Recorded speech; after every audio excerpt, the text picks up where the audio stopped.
The following may contain language which will be offensive to some people and inappropriate for children. Still here? Then pour your favorite beverage and let's get this fucking show started.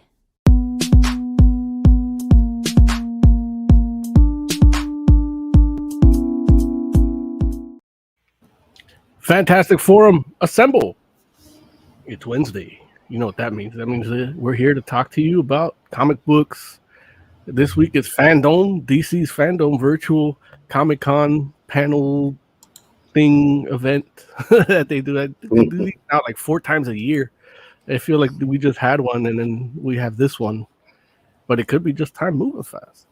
We also got a review of Chucky episode 1, Sci-Fi's Chucky, the series, not the movies where he kills a guy with a yardstick. But yeah, we got that for you. And we have a review of Batman The Long Halloween. And that's an animated movie. And we're doing both parts because that's just been out for a while. So you should have seen it already.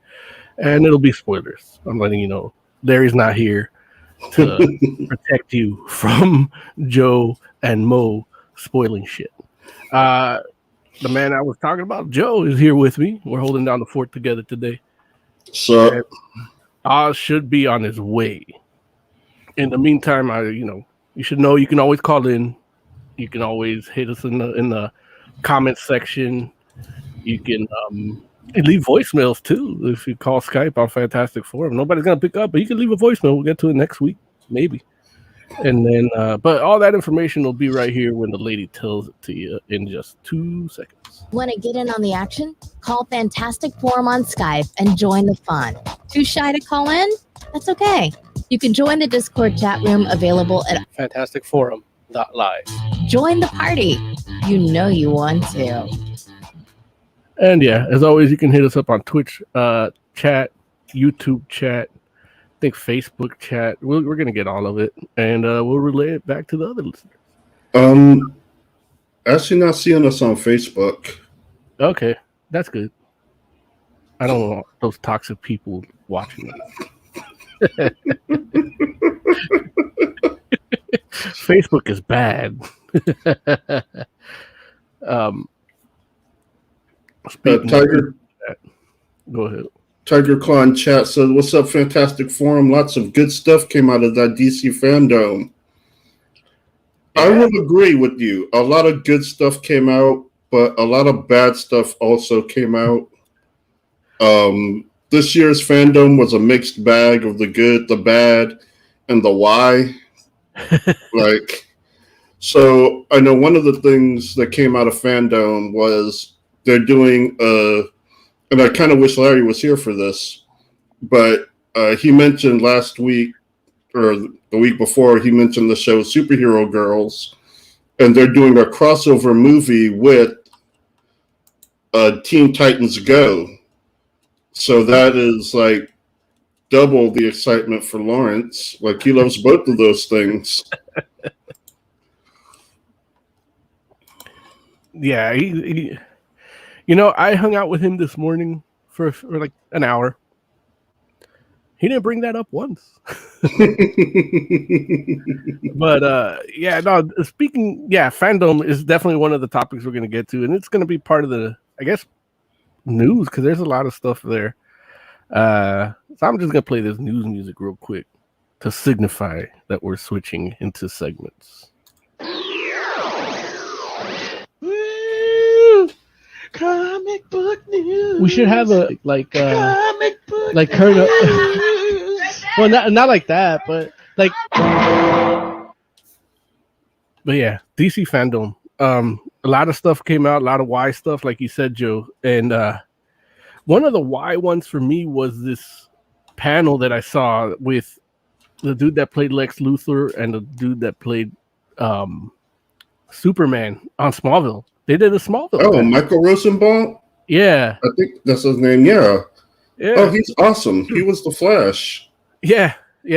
And he's been in a bunch of movies too, and he's always good. But it's just why, why do a Smallville panel? Like, we have all these, cool DC shows. It turns out, I guess it's for the first time ever, it's coming out on Blu-ray. So, they're pimping that out, and it There's a why right there. Like, right. Who wants Smallville on Blu-ray? The thing, yeah, really. And Oz isn't here to defend it, but I don't even think he watched that panel. But I actually did watch it because it's something I particularly don't like. But it's I figured they're putting on a produced panel, live stream thing, and I'm gonna check it out. And they had stories of behind the scenes stuff, and I was thinking, why would they do this? Like I can see having maybe a reunion. But they didn't show any of the Nexium footage with the chick from that Nexium cult, the sex cult. They acted like she didn't exist. Wait, one of them was in a sex cult? Yeah, the chick that played Clark's friend was recruiter for like a sex cult.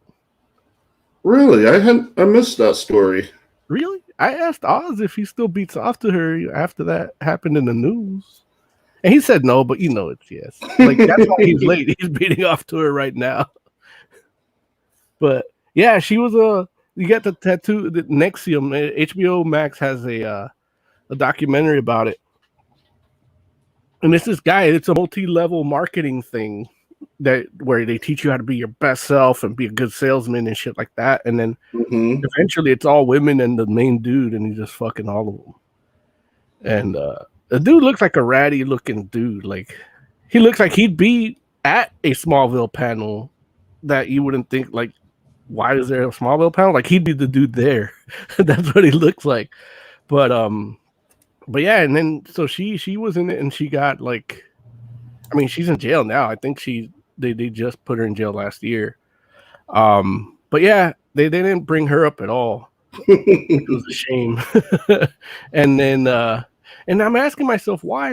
And then there's like, Michael Rosenbaum did a better job of doing the moderating because he's like, well, back to why we're here, the DVD release, like the chick that was moderating forgot all about, she was just gushing over these two dudes as a fan of Smallville, I assume, not because they're hot. But yeah, so she was having a good time talking to him, and it seemed pretty natural and free flowing, but it's like she forgot to mention the Blu-ray, so Michael Rosenbaum had to do it. So I thought that was funny. But yeah, it's 20 minutes, so it's not like too long. And they give you some stories. They give a Zoom shout outs from everybody that was in it. Nice. I think the dude that played Brainiac was like, and I'm like, why is he like, oh, I'm proud to be part of this? But I guess, yeah. Smallville has its faults, but they claim they are, according to the panel, they claim that they are the progenitor of this wave of DC shows that are so good. Which, we know they're hit or miss. Right. Speaking of ancient history, Elizabeth Olsen got in trouble. Oh yeah? Quite recently because of a tweet she made 10 years ago. When she was like 12. Like it's ridiculous. Like someone drug up these old tweets of her saying how Michelle Pfeiffer is the best Catwoman. And people are all pissed off at her because everyone is looking forward to Zoe Kravitz's take on the character. And people are like, why is the Marvel girl talking about DC anyway? And it's like, dude, it was 10 years ago. Like, what the fuck are y'all even getting upset? Like, what the fuck are y'all even talking about, really? Yeah. Like, a 10-year-old tweet, someone went out of their way to dig this up and bring it back. I think Zoe Kravitz was 12. she wasn't cast as Catwoman back then. Right. It's That's so weird. Man, it's like they say the internet is forever, but for real, like they don't even think like, well, maybe she changed her mind in 10 years. Like, maybe fucking 10 years. Like, maybe we should try and find a quote from like the past year. Yeah. At least for something like stupid like that. Now, the timeline kind of fits where she might have not liked the chick from the third Nolan Batman. Well, I think she was. I feel like, I might be miscounting. Hey, it's the internet. Who cares? But I believe this was around when Catwoman came out. Oh, okay.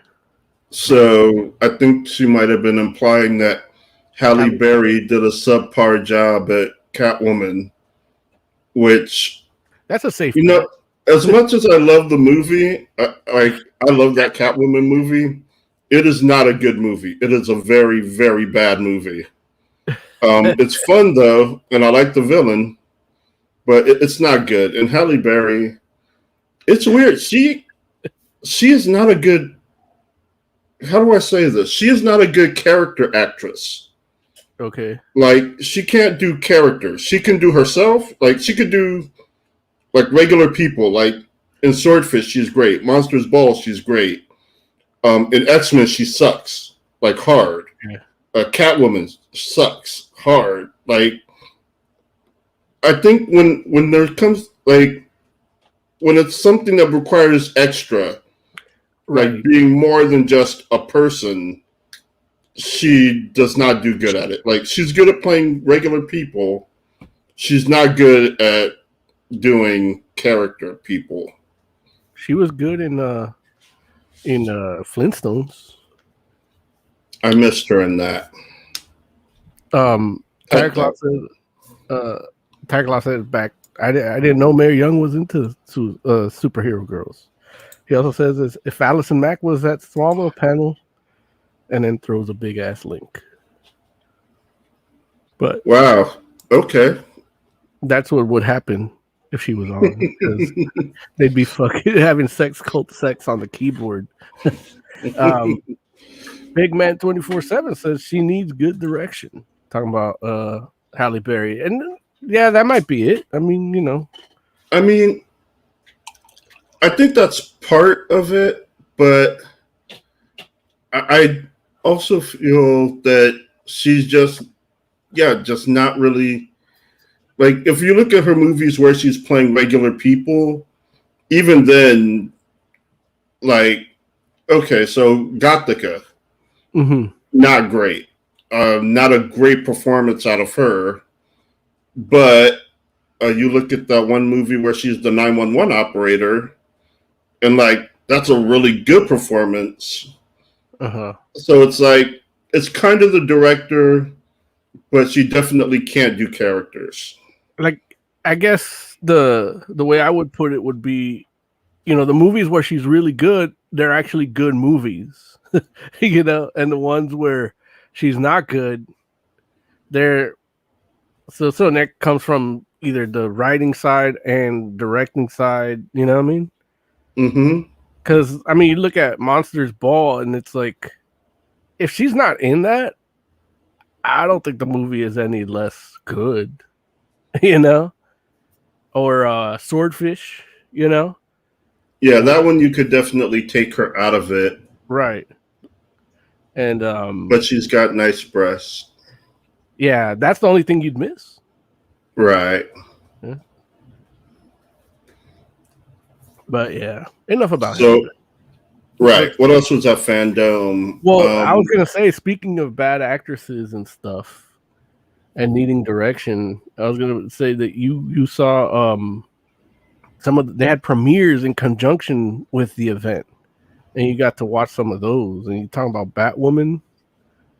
Oh yes, Batwoman. The season 3 premiere just came out, and okay, it was a little rocky. A little rocky, but the direction they're going with this season looks really good.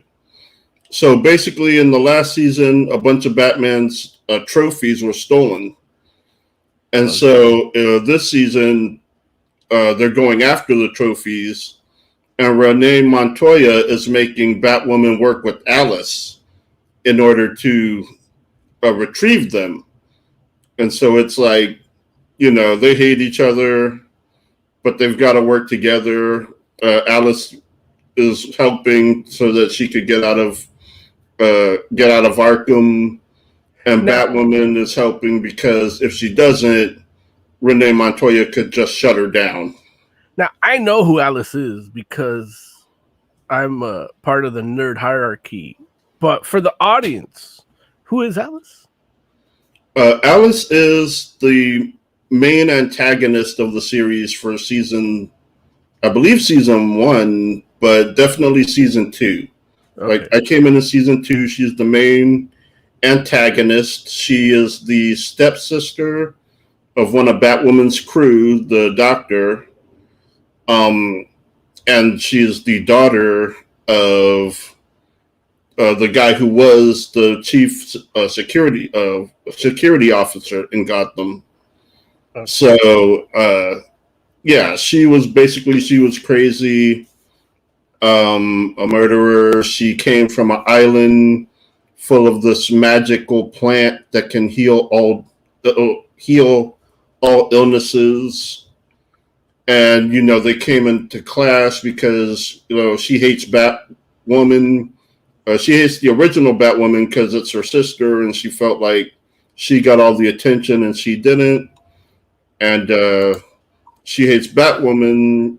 Well, the current one, she doesn't hate as much, but at the same time, she's like filling in the shoes of someone she hates. So they've got a lot of conflict there. And now, like third season, is it the Black Batwoman or the regular one? It's the black one. White one. It's the black Batwoman. The white one is she is off looking for Bruce. Right, not the right one, the white one. Joe, you could tomato. Yeah. She's off looking for Bruce in case can be saved. Because what happened with Alice was she was kidnapped and no one looked for her, and that was part of why she was so pissed off. And so Batwoman, the other one, is like, well, if Bruce is out there, she doesn't want him to be in a similar situation. So she's off looking for Bruce if he can be found. Okay. And this first episode was a little rocky, but I like the premise and the direction they're going. Oh my god. Ladies and gentlemen, it's Oz. Rebuttal? This was the dumbest piece of garbage of all the pieces of garbage that they've put out. Like, did you talk about the girl that's graduating med school, valedictorian? No, I didn't get into the details. I mainly just talked about the fact that Alice and Batwoman have to team up to go find all the trophies that went missing. Yeah, Alice doesn't really hate Batwoman. Batwoman hates Alice because Alice's gang is who killed her stepmom or adopted mother or whatever. Right. Yeah, no, this show is garbage. It's, oh my god. You don't know where to start. Well, like I said, there's a character who we knew since season 1 was a med student, but since then, like, you don't hear anything about her schooling.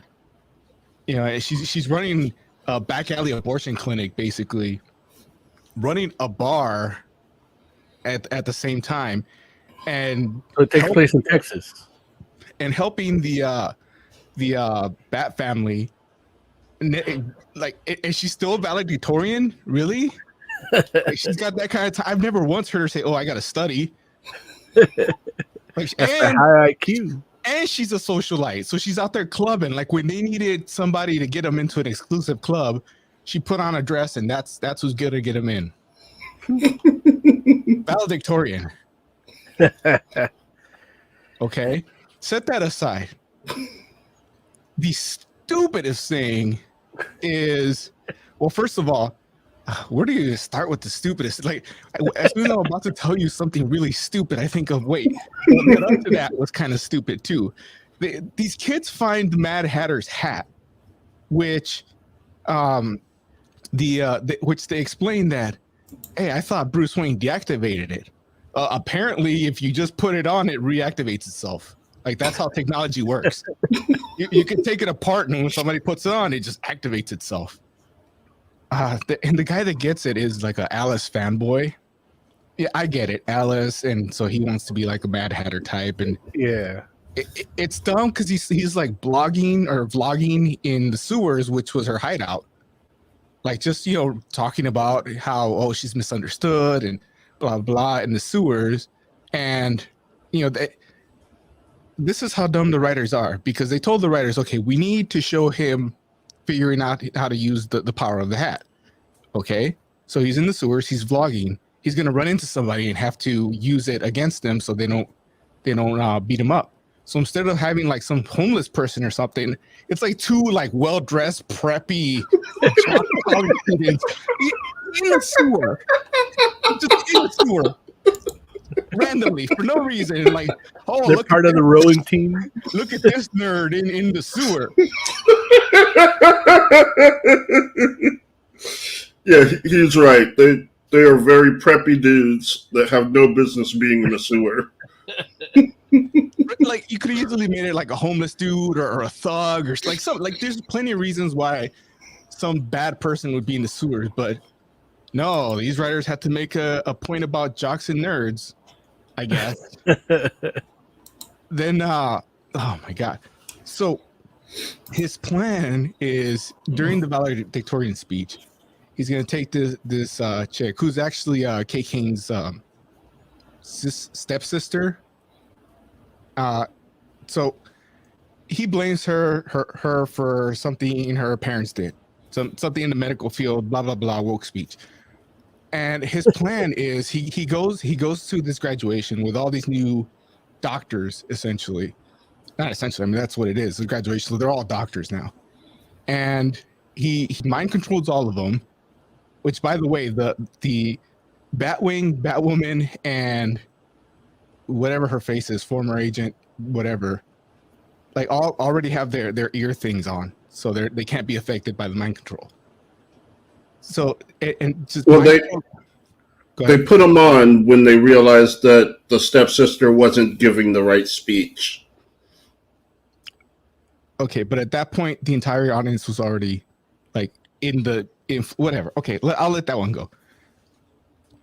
So he mind controls the entire audience to stay there, and then he tells this girl, like, he wheels out a old dude in a chair, and tells her, okay, you're gonna operate on this dude and remove his organs one by one until he's dead. So at this point, you look at the skinny Jervis Tech wannabe, and you think you got two superheroes and an agent, like he's just like immune to his whatever power, like they could just rush him, right? No. The plan is they're gonna sneak out. First of all, they have to sneak out in full view of this guy. Okay, they're gonna sneak out, go back to the Batcave, put on their costumes, and then go to Arkham Asylum, break out Alice because apparently she's the only one that can stop this guy. Bring her to him in hopes that she can talk this guy down before this girl cuts an old man open and takes out his organs and kills him. Like, that's the plan. I will admit I did not understand why they did that. Like, as soon as they say the plan, I was like, why? Like it really didn't make any sense. And at first I was thinking, well, they can't just rush him because they'll know, like, they'll figure out, like, that they're who they are. But then she just comes back in costume anyway. And it's like, yeah, like, that part was really dumb. And the only reason that exists is to set up another betrayal between Batwoman and Alice, because she breaks her out of Arkham, telling her, like, you help us with this, and I'll let you go. And then she betrays her. By the way, after they break out Alice, and now they're driving back to save this old man who's being cut open, Alice says, by the way, we need to make a stop because I can't see him dressed like this. So they make another stop for her to put on her full Alice outfit with her little gloves and everything. So I do like. Oh, go ahead. Sorry. Go ahead. At some point, while all this is happening, Batwing makes it back and goes to the massive radio antenna on top of an auditorium for a med school. That's for some reason, and puts a bat device on it, and that blocks the signals. So now they say that he blocking the hat makes it so that he can't give new commands, but the old command, like the last command, is still there, still has to be obeyed. Okay, I'll go with that. But now I keep calling Jervis Tech. He's not Jervis Tech. He's not supposed to be Jervis Tech. He's supposed to be a wannabe. So wannabe Mad Hatter is freaking out, like he doesn't know what happened. So he leaves, and he realizes that his commands are being blocked. So that's when Agent Lady rushes the stage and is right in front of the graduating girl. Now, at this point, she says, even though she stops, by the way, she stops for like 5 minutes to have a conversation talking about how she can't stop herself. and so instead of, like restraining her, knocking her out, some way to just stop this girl from cutting on this old dude, the agent comes up with the idea, well, if you're supposed to remove his organs till he dies, we can shock him with these paddles, which were conveniently placed here, even though the point was for this guy to die. But here's some paddles. We're going to shock him. He's going to flatline, and we're going to shock him again and bring him back to life. Like, her plan is to just kill the dude and hope that they can bring him back. And it works! Like, that's not how paddles work. Oh, dude. Speaking of paddles work, like we didn't get to talk about this in the last Creep Show review, but they used paddles wrong in that one too. The one dude was choking the girl, and then they used the paddles on the guy's head. It's like, oh, right. But I forgot to mention that last week. But yeah, paddles being wrong, I think, is one of those easy things that they can just use for story convenience. Yeah, but we're gonna kill this dude and then maybe bring him back. Like that's I can't just restrain you, 100-pound tiny Asian woman. We're gonna have to kill this dude. It's like I said, the first episode is a little rough, but I do like the direction they're heading and the plot they've set up. I love how Joe loves it. Alfonso in chat says, "Damn, how many people are related or connected to someone important in this show?" Every single named character is related to someone else. It's terrible, but that's a Berlanti. It's Berlanti, yeah. That's Berlanti. Nothing we can do about that. Yeah. Apparently, it's like a huge asshole. If you're to believe Ruby Rose. Oh yeah, I believe it. I mean, I just think he's what's the right word? I was gonna say slave driver, but he's paying these people. So, but he's spinning a lot of plates, and he needs them to go a certain way, and that's part of why everything has the formula, the Berlanti formula, because it's just easier. It's efficient.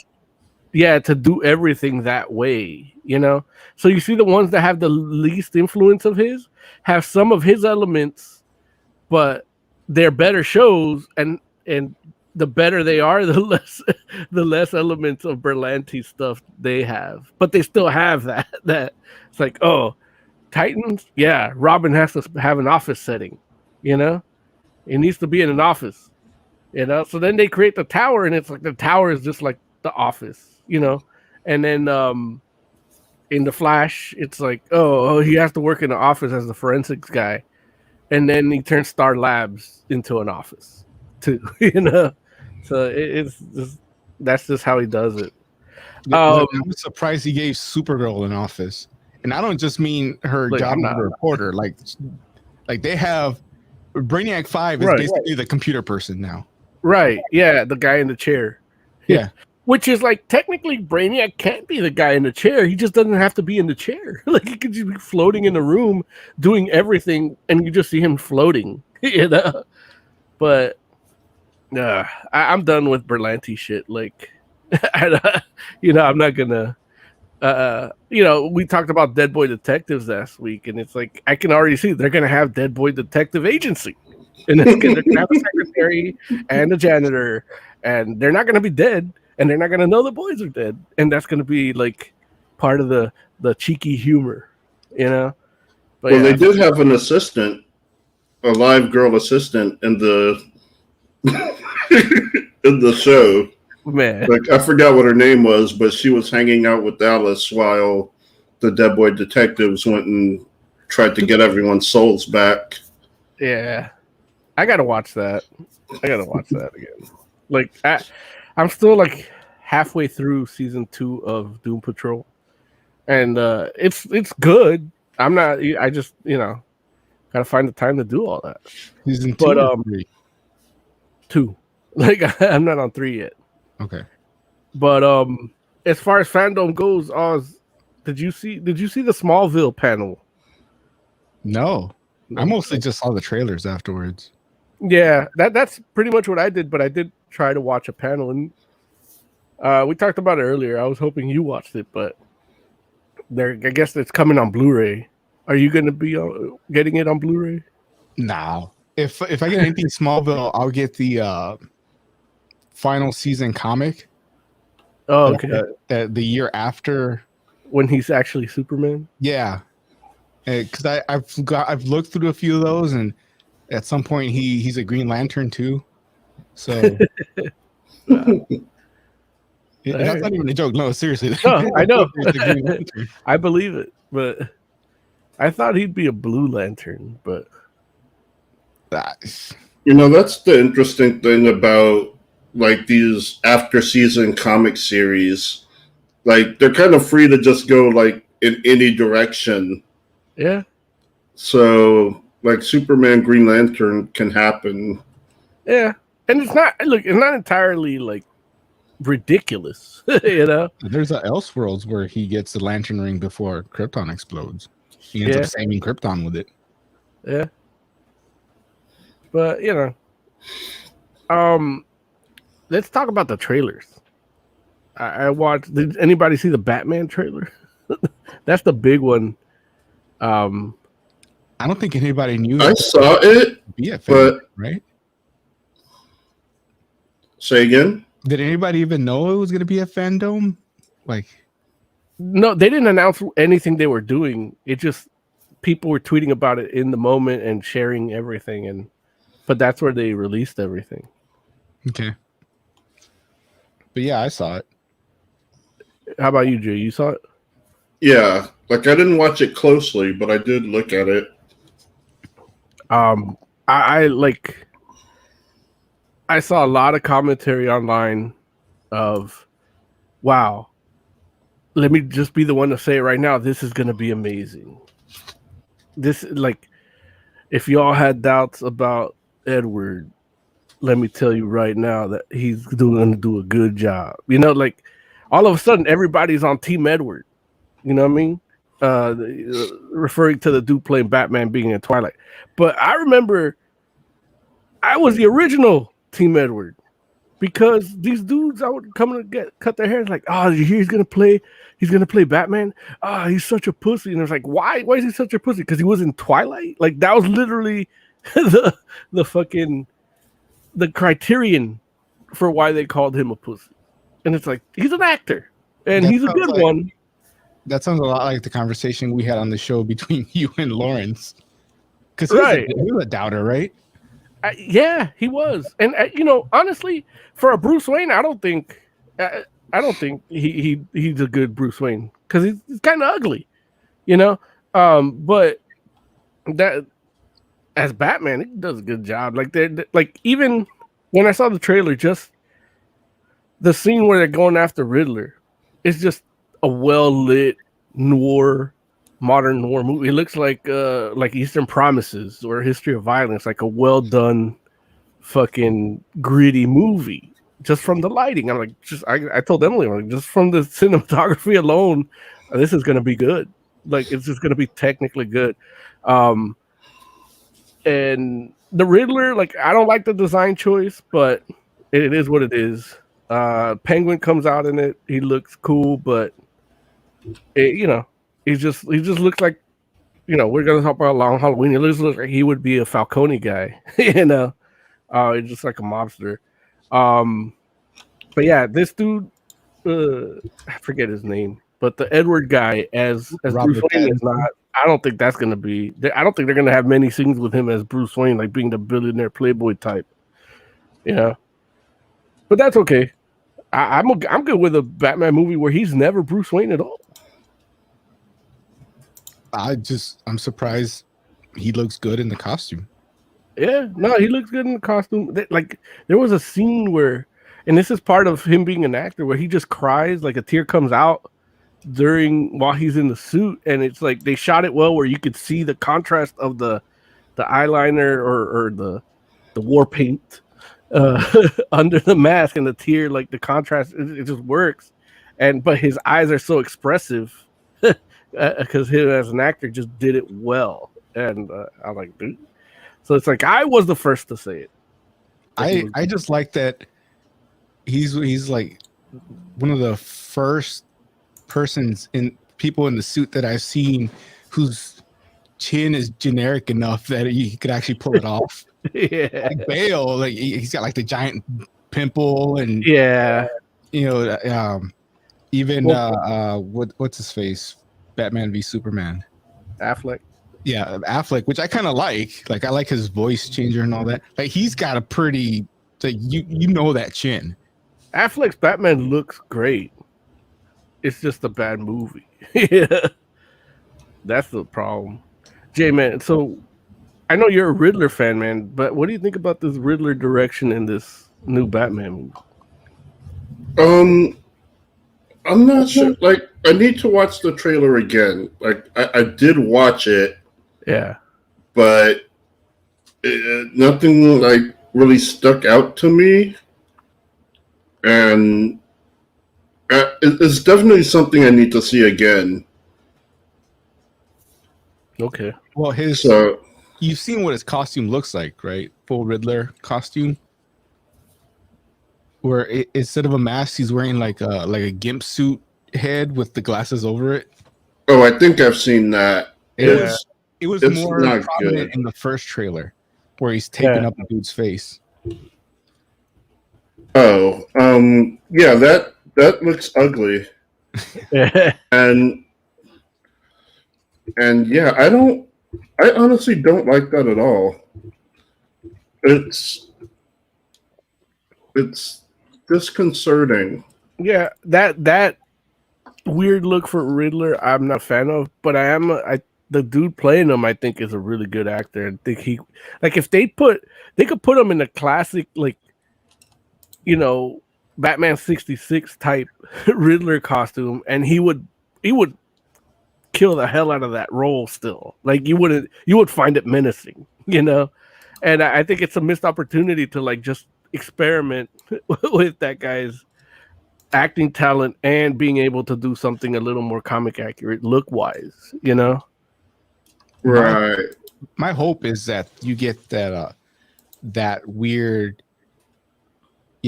costume very briefly, and then he gets caught early on, but he set things in motion so that he's actually having conversations with Batman in prison while stuff is happening. So Batman's trying to stop whatever Riddler set in motion, because then you can have the actor in prison without that mask, and he can, like, feel free to just go all out. I don't even see a question mark. The question mark is like, what the fuck is he wearing? Like I don't like why are the glasses over the mask? So you can see. Like at that point, you should probably get contacts. That's what Jim Carrey did. But you know, I don't. Everybody hates fucking Schumacher. I don't like. Yeah, I don't like this costume. It's not Riddler. Yeah, Like Riddler, he's. You know, this reminds me of the Collector. yeah. Like have you seen the Collector? It's the guy who wears like a potato sack over his head. Right. Like this one is just a green potato sack. It's. If it looks like he just cut off a piece of his jacket and put it on. Yeah, this is a bad. Yeah. I don't like this. I definitely hope this isn't for like the entire movie.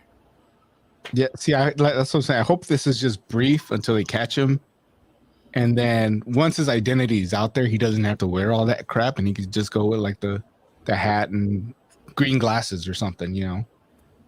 Because everybody knows his identity. Right? Like, why is he hiding it at that point? It's like the suit. One, the suit is iconic, but it's iconic because, like, he's an intellectual. He's not a thug. I mean, he's strong. He can fight, but mostly he's an intellectual. He's about being smarter than Batman. Like, he wants to be the smartest person in the room. And this guy doesn't look like the smartest person in the room. And it's funny because the actor they chose to play him, Paul Dano, like, he could play that guy easily. Like, I don't know him personally, but I think in real life, like, he's that guy. You know, everything I've seen him in, like, he has that air of intelligent arrogance, and not in a narcissistic way either. It's just like natural. Yeah, and it's just something that really like comes off, whether he's playing like an angry teen or a priest fighting for oil, you know, or for the Riddler. I thought he'd be perfect, except for that fucking look. Yeah. Yeah. Joe, you showed us some trailers for stuff, animated stuff and game stuff, man. Why don't you run those down real quick? Give us your impressions of each of them. Okay. Well, first off, because Tiger Clog actually makes a good segue. He says the scenes they show of Batman fighting kind of reminds me of when Batman fights in the Arkham games. So, speaking of the Arkham games, I did check out the trailer for the story trailer for Suicide Squad Kill the Justice League came out, and that takes place in the same universe as the Arkham games. Okay. So they show the direction of the story where basically it looks like the Justice League could become under mind control, and the Suicide Squad has to like stop them. They show a little bit of the Flash and of mind-controlled Superman, and it actually looks pretty good. Like the chemistry between the characters is like really good, and it's an interesting story. And supposedly it's going to play very similar to the Arkham games, so that honestly looks like it's going to be really cool. They also did a story trailer for the Arkham Knights game, which does not take place in the same universe. It's its own thing. That's the one with Batgirl, Robin, Nightwing, and Red Hood. They talk about their play styles a little bit, like everyone is going to feel different. And the story is that Batman is dead. He's left them, though, a base. And in the course of them taking out Gotham's criminals, the Court of Owls strikes. And so the overarching thing is going to be them versus the Court of Owls. Oh, why am I having trouble with that word? So, Too many vowels. I'm sorry, too many vials. So yeah, that looks really good. I know I said that from the start. I think I was liking the look of it too. But now that we've got a little more look at the story, like, yeah, it looks like it's going to be like a really good, interesting game. They did say like it's kind of a thing where like you do your fighting at night, and then during the day it's like it's like, yeah, like the world hub is during the day, and then the action is at night. It's going to have drop in, drop out, co-op, and level scaling. So if your friend's a higher level, you can still join them and play and have fun. Nice. I believe that was in the presentation. There's also the Peacemaker trailer came out. John Cena reprising his role from the Suicide Squad, and it looks good. Like, it kind of just looks like Peacemaker, but his own team this time. Yeah. And yeah, if you enjoyed, it looks like the kind of thing where if you enjoyed him in the Suicide Squad, you should enjoy him in this. Like, he's bringing the same energy, a different crew. Vigilante is there for some reason. He was in the dumpster. Right. So, yeah, it looks interesting. Vigilante's the dude that they just find the costume and become him, right? One of them, yeah. Yeah. And he finds the it in second the one dumpster too, right? Yeah, the second one finds the costume in the dumpster. I believe that was the second one. And yeah, he just becomes Vigilante. Real quick in chat, Sir John says, "Sub Fantastic, are you looking good? Injustice was really good up to the end when it got really boring." The game or the animated? The animated. It's out? Yeah, it just came out yesterday. Okay. And I would respectfully disagree. I actually kind of like the ending. Like, there are a lot of things I didn't like about it, like the action and the art and the voice acting. But as far as like the story beats, I kind of enjoyed it, like start to finish. Sir John also says, "If you enjoyed Peacemaker, I didn't and will not.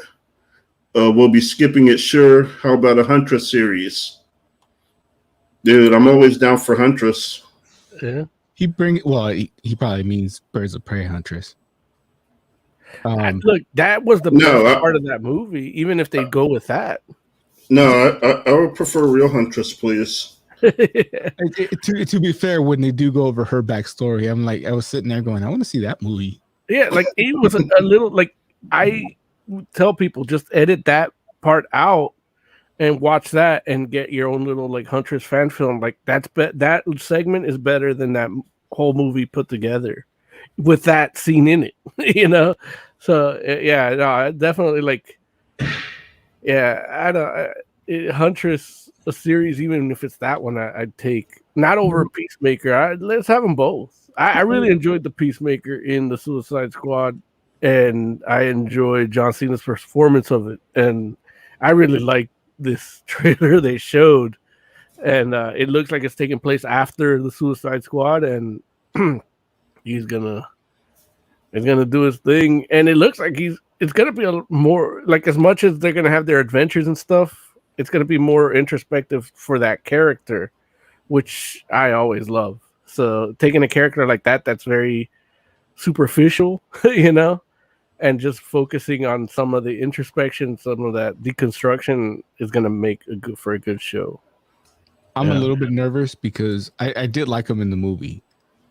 and I did like the trailer, but that's small doses. Like, I don't know if I can handle a whole series of that, and I'm just hoping that the other characters can, add a little bit of spacing, so that it's Well, hell, look, I may love the whole thing. I don't know. I'm worried about it. I never felt like too much Peacemaker in the movie, and obviously the trailer's only like a minute and a half. But it's just a concern. It's like, I love steak, but too much steak, you get tired of it. I don't want to get tired of his meat. I just switched it up. Like I was eating sirloin like all the time, and then I just switched to like strip steak. Like it helps, like changing your cut. You got to get on that ribeye, man. Just flexes on us like that. Like, I was eating sirloin so much, I had to switch to another fancy cut. Ribeye is expensive. Yeah, but it's worth it. It's worth it, man. I mean, eating it every day. You shouldn't be eating any of that red meat every day. But if you're gonna eat it twice a week, spring for a ribeye. Yeah, it doesn't matter. You're still gonna spend that money, but might as well enjoy it. Like I did look. This isn't Fantastic Forum Culinary Edition, but I did grill up some chuck steaks that were on sale. And just because they were on sale, but they had good marbling. So I trimmed some of the fat on the edges, and look, they felt like a ribeye, And I spent half the price I would have on a ribeye. But, it's all how you cook it and how you cut it, and how it looks. You got to look at it before you cook it. If you don't know what to look for, you're going to fuck it up. That's one of the benefits of living outside of the city. Like I go to the farmers, and there's half a cow sitting in my freezer. Yeah, and like you do the math, it ends up being like $4 a pound for some of every cut, and it'll last you a year. Yeah. In fact, I may reserve the next one, which will be in like July. Yeah. I never thought I'd be jealous of not living. But yeah. Neither here nor there. I also saw the Catwoman trailer, the animated movie. I don't remember what it's called. Is it like The Damned or something, or The Condemned? Or I would have to Hunted. Okay. And it's her, and it features Batwoman, and her eyes are just way big. Like, I didn't notice if everyone's eyes were like too big, but hers definitely were. Big eyes, man. That's the title of this episode. Big eyes, man. Yeah, it looks like it might be like an anime style, but even then the proportions seem a little off. But it seems interesting. The trailer was mostly her making clips and running from people, and your standard Catwoman stuff. But I'm not gonna say no to a Catwoman animated feature. Like, that's not gonna happen. But yeah, her eyes are big. Wow. I looked it up just to kind of see how big the eyes were, and the cast list came up because I also wanted to see who's in it. And the girl that plays Catwoman is 7th down the list. So the main character's voice actress is 7th down the list. First one is Lauren Cohen from The Walking Dead. And she's not Catwoman? No, she's Julia Pennyworth. Julia Pennyworth. Huh? Who the fuck is Julia Pennyworth? That's Alfred's niece. She's an agent. She shows up in Batwoman a lot to like scissor with. Yeah, that's right. I remember her from the last time I watched Batwoman. the guy from Better Call Saul, not Saul, but like the bald guy that everybody loves. He's supposed to be Black Mask. Huh? Yeah, it definitely looks like an anime style. And see, that design for Catwoman, that's what I wanted in Long Halloween. I kind of like the Long Halloween Catwoman. Yeah, because it's like the animated series one. Yeah, but, and you know what? Yeah, have you? Oh, we haven't talked about that, have we? Yeah, no, we haven't talked about it yet. It's kind of a segue. The goggles would have helped, though. Well, and that's the thing. It's like the goggles. That design was started in the Long Halloween, I believe. Now I'm doubting myself. Let me look it up real quick. But I Long Halloween, she had the more like where it actually looked like she had a cat head. Yeah, that might be it. What are they called, those cats with the prairie ears or whatever? Like I think that's what it looked like. There was a series that the Darwin Cook series that had that. I think that's the one that started the goggles. But I thought she had it in one of the Tim Sale Jeff Loeb ones too. Well, yeah, I could be wrong. It could be more. The goggles? Yeah, that was Jim Lee, right? No, it happened before, and I was thinking it was in Long Halloween or Dark Victory, but it could have been the Darwin Cook series.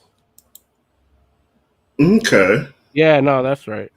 Yeah, no, she still looks more like a cat in the comic than she does in the show.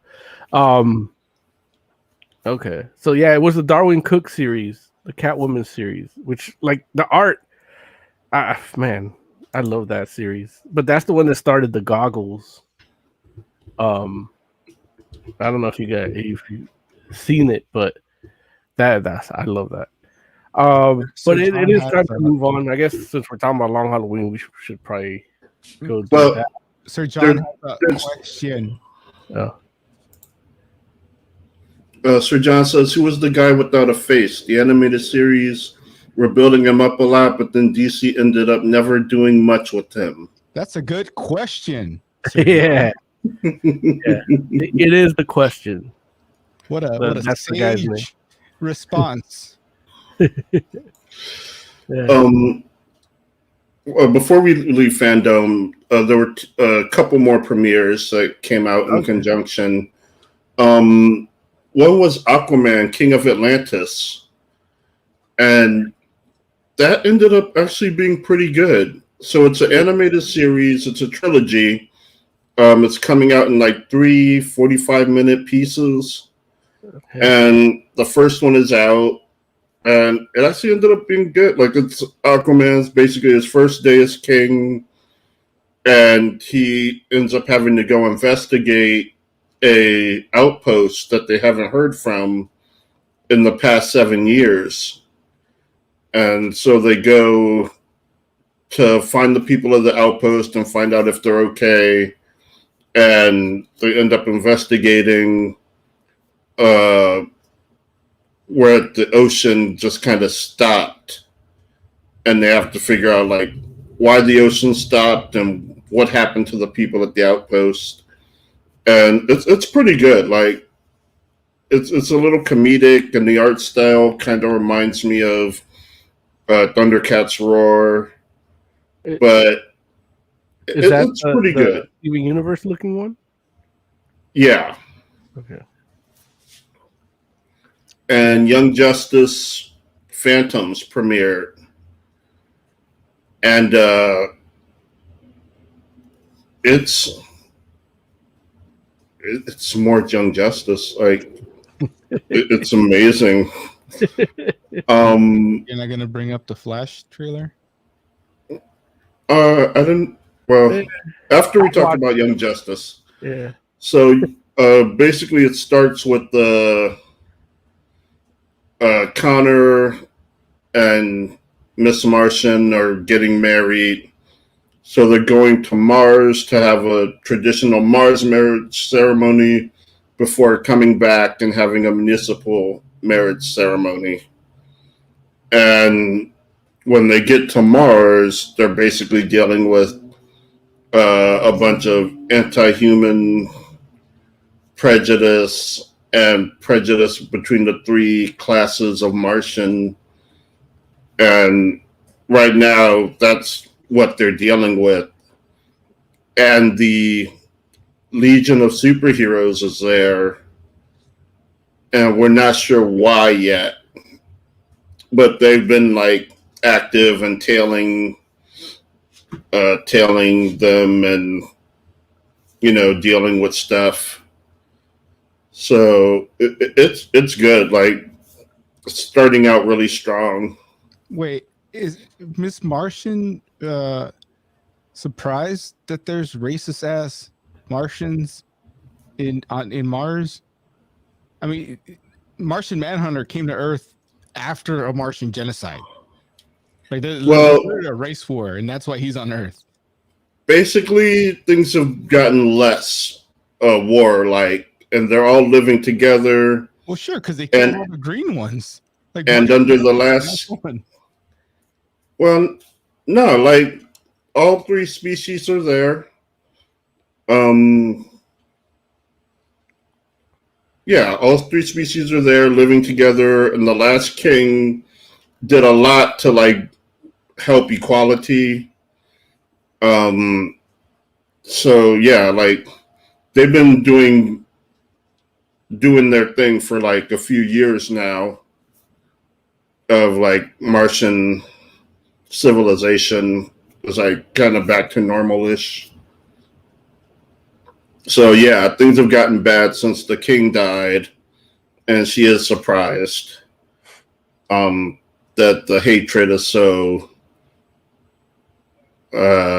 she didn't. What's the word? Prolific. She didn't. Well, she senses it when she's there, like because there's like a group think, psychic group thing, which is actually pretty cool. She got spoiled by living on Earth where there is no racism. Well, yeah. And it is kind of interesting. Like, there's some social commentary. Like, they basically, Desaad shows up, and he's like, the only difference between you, like, is literally just your pigment. Like, you're all exactly the same DNA-wise, except for that one thing. But he builds them a weapon that can kill whichever color they want anyway, because he doesn't care. So, yeah, that's the new Young Justice season, Phantoms. I saw the Black Adam thing. And right, Black Adam. It was kind of cool. I may be wrong, but if you go to a temple and you scream Shazam and Black Adam shows up, like, that's not supposed to happen like that. And that's how it started. And I'm like, man, they already fucked up. But I could be wrong. The funny thing, it was funny to me because I wanted the wife to see all this stuff. I'm like, oh, there's a Black Adam trailer. Who's Black Adam? Well, that's Shazam's villain. Like, oh, so we're gonna see that suit again? Well, it's The Rock. Oh, are they just gonna paint him? Yeah, because the dude is that big, and dude, his suit looks way better than that weak ass Shazam suit that Levi has. I don't know. And then after that, they showed the Shazam 2 Fury of the Gods thing. And I'm like, how's this guy going to fight against The Rock? Like, it's ridiculous. That's why he has to have his own movie. They're probably going to depower him by the end of it. Yeah, it's just, I don't know. Hi, I'm Zachary Levi, and I'm here to talk about Shazam. And then it's all behind the scenes shit. It's nothing like it's still in production, according to the thing. And I'm like, why? That's why I didn't watch. Like, I was only watching trailers. It said a teaser. It said it was a teaser, and then it was a behind the scenes thing. So, Oh, and newsflash: Ezra Miller doesn't know what a teaser is. Yeah. Well, Yeah. that thing on his neck was cutting off the circulation to his brain. But yeah, he introduced the Flash teaser trailer, and I remember thinking it was fine at the time.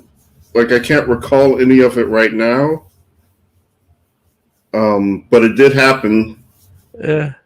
Real quick, Sir John thought it was Shazam 2, but is asking if it's a movie. There is a Shazam 2, that's Fury of the Gods. Black Adam is its own movie also. Yeah, they're gonna give him his own movie because That's gonna have like Dr. Fate in it. Yeah. So that's gonna We'll be see how that goes. I think that'll be a better movie, period. But them screaming Shazam and Black Adam showing up was really odd to me. I don't know what the comics has done with him in a while. So last I read, it was Mary Marvel had the Shazam power, the Black Adam Shazam powers. Those guys. But I mean, that was like 2 reboots ago, man. Yeah, it's almost 20 years ago at this point. So, what do I know? I'm a no fuck. I remember you were so mad because you got a Black Adam shirt, and that's when Mary. Yeah, but I was mad until I actually read it, and I'm like, oh man, this is kind of cool. Like that whole shit that happened with Shazam at that point, and Captain Marvel, the Rock of Eternity being destroyed with the Spectre and all that. It was tight. Like even the trials, like. It was a good time to be a Captain Marvel fan and a Black Adam fan because there was all this shit going on, and at one point, the Billy Batson aspect of the Captain Marvel powers became he was the wizard, and he's just like Captain Marvel, but just with white hair and a white costume, and they have to say Marvel to get the power, and so it was a good time. Sir John says, also, the newest excuse is everybody is a hero and the villain is the government or life. Society is the villain. Get the fuck out of here. Nah, well, that's the thing. It's in real life, that is the villain. And yeah, but at the same time, I want to watch superpowered people punching each other. Right. And that's a thing. When you start, make your shows, make your movies about that. But when you're talking about Black Adam and Captain Marvel going at it, like, we got to see that. Yeah. And what's probably happening in that trailer is they find where the wizard imprisoned Black Adam, and with the wizard gone, they say the word of power and accidentally release him. That's the password. Oh, yeah. I'm gonna make my name the password. Hopefully no hackers. Anonymous can't get this. Billy Batson was the one smart enough to like change the word. Like he literally changed it so that Black Adam couldn't transform into Black Adam for a while. Yeah. But we're not gonna figure it out because some kid asked him for like a chocolate chip sundae. He's like, chocolate chip sundae, and then just turns into Black Adam. He's like, oh, son of a bitch. Oh yeah, that's a funny comic. Yeah, well, that's part of it too. It's like old Captain Marvel stuff, man. Yeah, but that's part of it because it's a little kid doing these things, and that I guess that's kind of what the movie was trying to capture. It just Zachary Levi wasn't a good choice for me. That kid is growing up quick though. Yeah, I saw him in that teaser, and I'm like, dude. Yeah. When they get to part 3, he can just play both parts. They don't even need Levi anymore. Yeah. Kid's just got to hit the gym a little bit. He'll be fine. Or they'll fire him and just use Levi. Like he grew up into Levi. Oh, I hope not, because the kid's way better actor. At least he was in the first one. I don't know. He might suck it up in the second one. Yeah. So we'll see. But Flash, they keep saying it's Flashpoint, but I saw a second Ezra Miller in the trailer. Yeah, and Tim Burton Batman. Yeah, and they tease the car, but I don't care at this point. Like, it's part of the old universe. We're moving on to new shit. The costume looks worse, by the way. Yeah, at least the mask part of it. Like, I kind of like it's a little too plasticky, but I kind of like that suit. when he puts the helmet on, it's got this weird tab thing where like the old one looks so much better now. Yeah, and the thing is, they're trying to make it look more streamlined, like the TV show one, but they somehow made it look cheaper than the TV show one.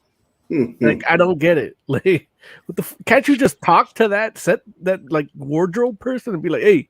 They can. They were literally rubbing on each other, checking out each other's costume at one point. Oh yeah, I forgot about that. Oh yeah, that's where he gets the idea to redo his costume for the movie. Jay, man, why don't you play that TV bumper or the scary bumper, and then just go straight into that Chucky video while I go take a leak, and then we'll start talking about Chucky when I get back. Okay. All right. Scary comic book review. Scary comic book like review. Well, not like that, but like.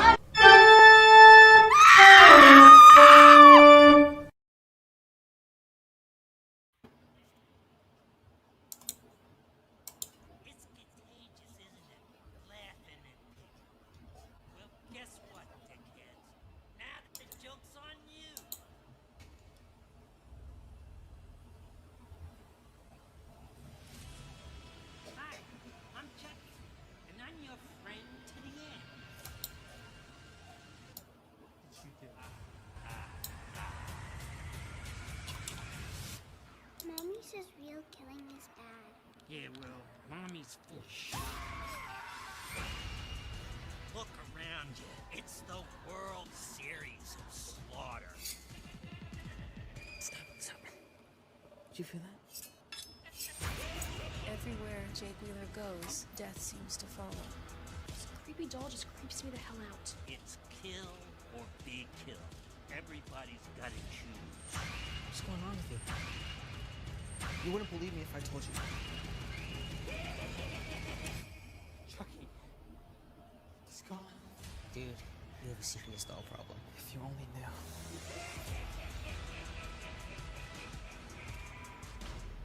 Hey, kid. I'm gonna go kill your sister. Wanna come? I'm sleepy. You snooze, you lose.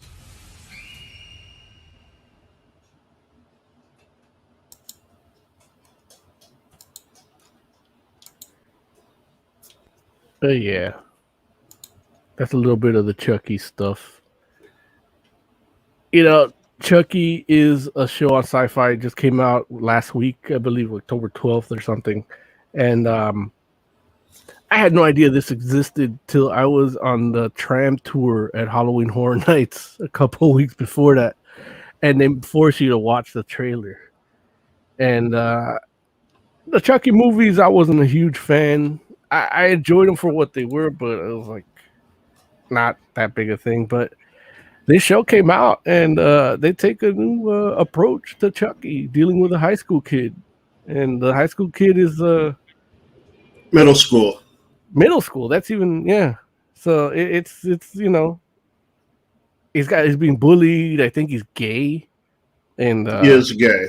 Yeah. So he's got parents issues, home issues, school issues, and he's got a weird parent. His mom's out of the picture. Right, that's part of the issues with the parents. You know, in psychology, you know, once you get to where I was in college, Joe, you'll know that her not being there is part of the issue too. When I was back at Oxford studying psychology, but. Yeah, and then he's got this weird fascination with making sculptures of doll parts, and that's how he gets Chucky. It's a little odd, a little weird, and but the show overall, you know, it had a strong first episode. I'm not gonna lie. It basically like gets Chucky because he wants to use the head for a sculpture that he's making, and then Chucky don't want that, so he starts talking to him. And then starts killing people, like starting with his dad. Yeah. Joe, man, are you a fan of the Chucky stuff? Yes. Yeah, like honestly, yeah. Like I like Chucky. I've been a fan since Child's Play 2. Okay. Like I think that was actually my first slasher movie. Yeah. Yeah, oddly enough. And so yeah, like I've been following Chucky. Been following the reboot. They did a soft reboot a few years ago with The Curse of Chucky and Cult of Chucky. Okay. And this series seems to be a part of that. Or, yeah, this seems to be like in conjunction with that. Yeah, same universe. Yeah.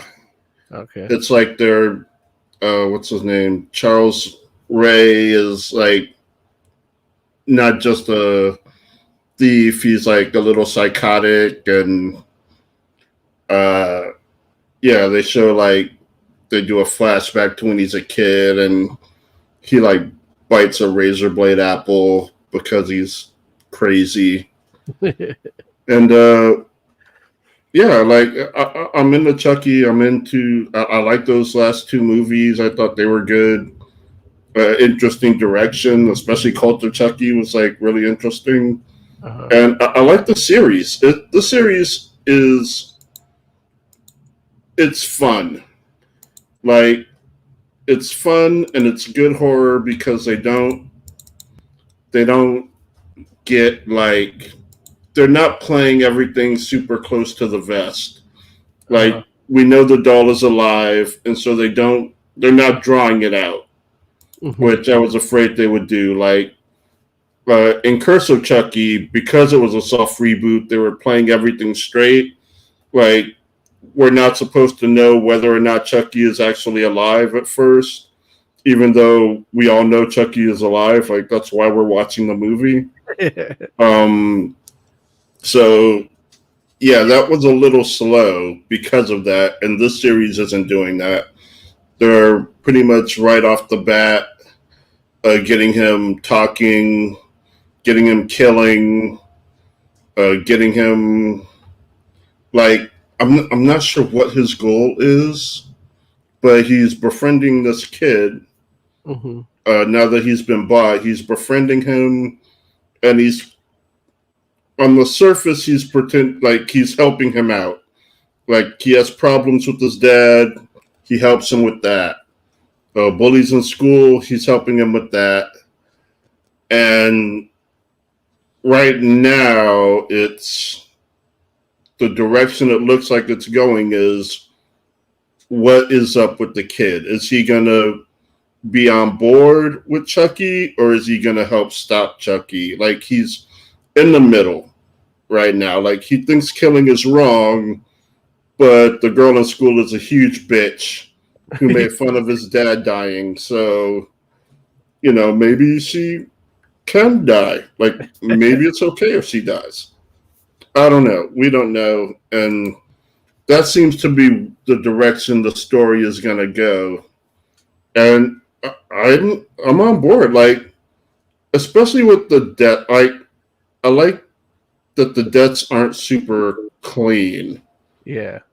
And they actually do show people dying. Like I just watched another show. I don't remember which one, but everything is all super nice and not gory. And it's like, are you a horror show or not? Well, Chucky is a horror show. And it's also a character-driven show, and I think that's where the drawn-out part comes into play, where they show you what it's like for him to go to school. I don't get why he took the doll to school in the first place. I mean, it comes out later because of the talent show and stuff, but it's just weird that he was carrying like that. He basically, at that point, wrong camera. At that point, that was after his dad came and fucked up his sculpture, and he's like kind of starting from scratch, and he decides to sell the doll, and he finds a buyer that's willing to pay like $1,500 for it, or he finds out the doll is worth about $1,500, which is enough so that he could go to camp for like a month and get away from his dad, and he took the doll to school because he didn't want his father to wreck the doll while he was gone. Okay. So that's why he took it to school. And he was going to keep it in his locker, but his locker was too small, so he gave it to the teacher so that she could keep it. The cursed doll. Oz, man, what'd you think of this Chucky premiere? This is dumb. I haven't liked Chucky since the first movie. I mean, the first movie was cool. I like that he was like, I like how Chucky came to be, the serial killer that transferred his soul into this doll. But that wasn't supposed to be it. He was trying to transfer his soul into another body. And like after the first movie, they kind of like forgot about that. And like he's always just trying, but never gets to do it. Yeah, but now in this show, like it's not even that. And then there's just too much stuff that takes me out of it. Like when he's in school and he drops something, and so Chucky like massacres the frog. Like it's in a classroom full of like people. Nobody like heard anything, saw it. Like everybody's that focused on their goddamn frog that they can't just like that fucking doll is like massacring a frog. What the hell, you know? It's little things like that that just like take me out of it. I don't know. I'm just not a Chucky fan like that anymore. I like the first one, and I might even watch the first one every now and then because it's a good movie.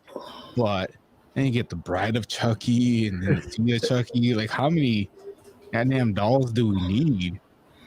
Well, according to Cult of Chucky, we need a lot. I didn't get that far. like the whole the thing of in Cult of Chucky, basically, he can't like transfer his body out anymore, but he can transfer spirits, or he can transfer himself. Like if he sacrifices someone, he can transfer himself into other dolls.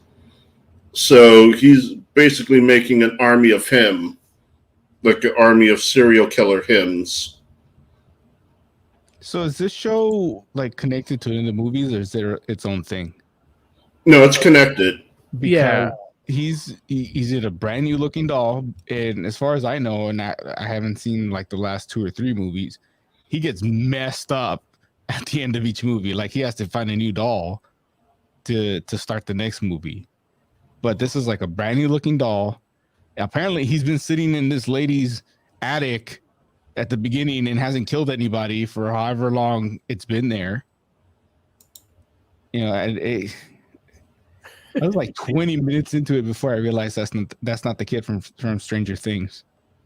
I was like, man, some money and puberty. This kid's got it going now. He's gonna be pulling hot and cold running poon fucking for days. Oh wait, that's a different kid. He's still gonna be doing all those things, but not Stranger Things. It's the first time I've seen this guy, the kid from Stranger Things. We have a couple of seasons between us. Like, that's my homeboy now. If I saw him down the street, I'd be like, hey, what's up? I forget your name. This kid looks like if the guy from Entourage and Peter Gallagher, that guy with the eyebrows, fucked, they would have this kid. You know? And I wish I would have pre-produced that joke so you could see the pictures side by side. But that kid has a weird look to him. Like, I don't think he was born from that dude that's his dad. Like, this kid looks like he's Greek or something, you know? Oh, no, but the mom stepped out. That's why the dad hates him. Yeah. As far as the show goes, I actually enjoyed it. I noticed with Chucky, Chucky's a very polarizing figure. Either people don't like the movies or they love them. And as polarizing as it is, like, yeah, that's the cast. As polarizing as Chucky is, I'm in between. Like, I'll watch a movie and I'll enjoy it, and I'll watch one and not. And it was actually Chucky 3 was the first one of these movies that I actually watched by myself as a kid, and I was scared, and then like it was like it's just a doll. Like I can kick him, you know, like can light him on fire. Like you do anything to a doll, like. And yeah, it's not quite the Annabelle effect that Chucky has, but the series is, I think, is actually well made. It's on Sci-Fi and USA, and I'm assuming Peacock. If you have Hulu Live, it's on that too. But yeah, I enjoyed the first episode. Joe, you actually saw the second one too, man. Does it lose a little luster, or this is no? It gets better. Like gets better. Okay. Like I enjoyed it. Like it's interesting. Like I'm trying to figure out what Chucky's game plan is. Like if it's just general chaos, or if he has like something specific he's trying to do. Like right now, it seems like general chaos. But it's cool seeing like these guys seeing these kids react. The kid react to it, and he's trying to figure out, just what to do about it. Like, and he knows what's up. Like he got a call from Andy telling him to check out the batteries, and so he knows that it's actually serial killer Charles Ray. And so he's kind of just like, he wants to keep an eye out for him because he doesn't want people getting killed. But at the same time, he can't watch him 24/7. So it's like he's kind of running around trying to like keep an eye on him, stop him from killing people until the bitch goes and cosplays as his dying dad, and then he's like fuck that bitch.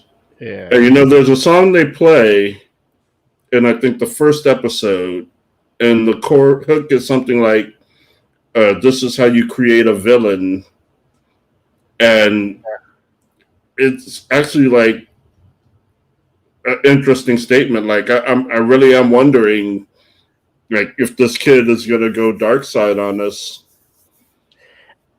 And that's when I was on that tram after like being, surviving the purge, and I'm watching the Chucky trailer, and I'm like, that kid's like, okay, that's an interesting take of having this kid be essentially ambivalent because you don't know where he's going. You could go either way.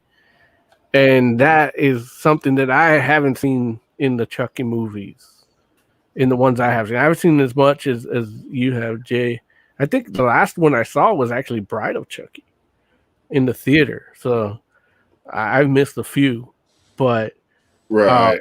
And the last thing I've actually experienced with Chucky was actually that Hack Slash comic that we. Oh, that was so good.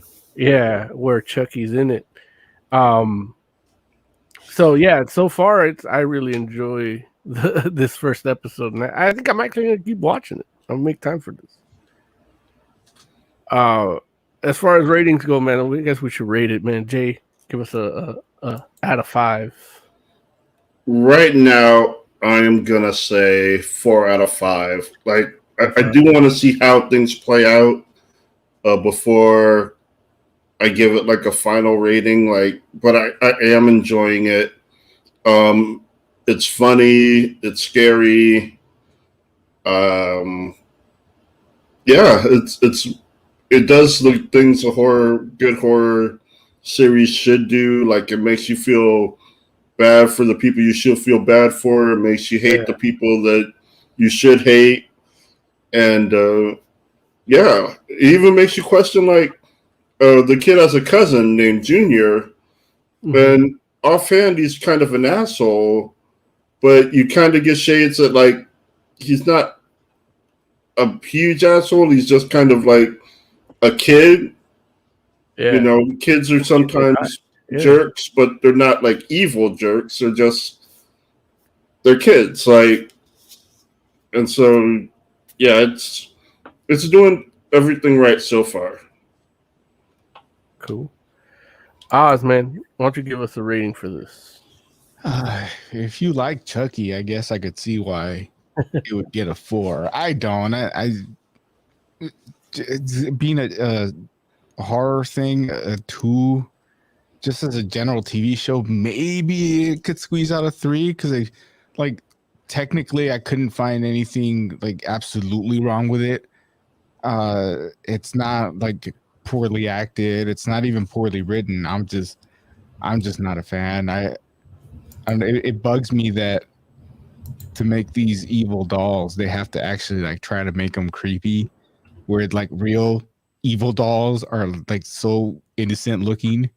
Like Annabelle doesn't look like that in real life. The real Annabelle is a Raggedy Ann doll. Yeah. I've always had a creepy thing with Raggedy Ann. Well, Raggedy Andy. Yeah. He tried to touch me when I was a kid. So yeah, I have my issues with it, and I'm not a fan. I like the first Chucky movie. I definitely recommend people should go watch it. It's a great, especially during the Halloween season. This show like didn't scare me like that movie did. So yeah, I personally a 3 to me. If you're a fan, I would bump it up to 4 because if it's what you like, it's more of what you like, and it's not a bad show. You know, I can't find any technical or acting faults with it yet.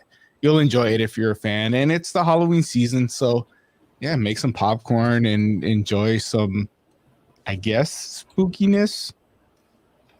If you turn on the lights and have some candles. Yeah, it's fine. It's fine. I don't have complaints about it. I'm just not a fan. Yeah. As far as I go, I'll give it a 4. I could go either way with Chucky, you know. And this one happens to be pretty good and pretty interesting in its execution and the way they present this story to you.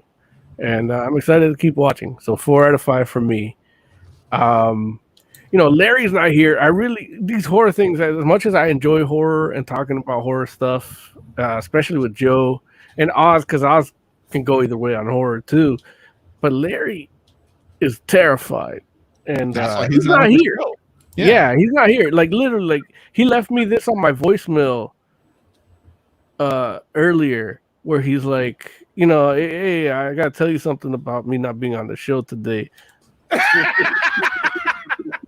Like he's laughing his way, like doing something because he's like, I'm not gonna watch these things.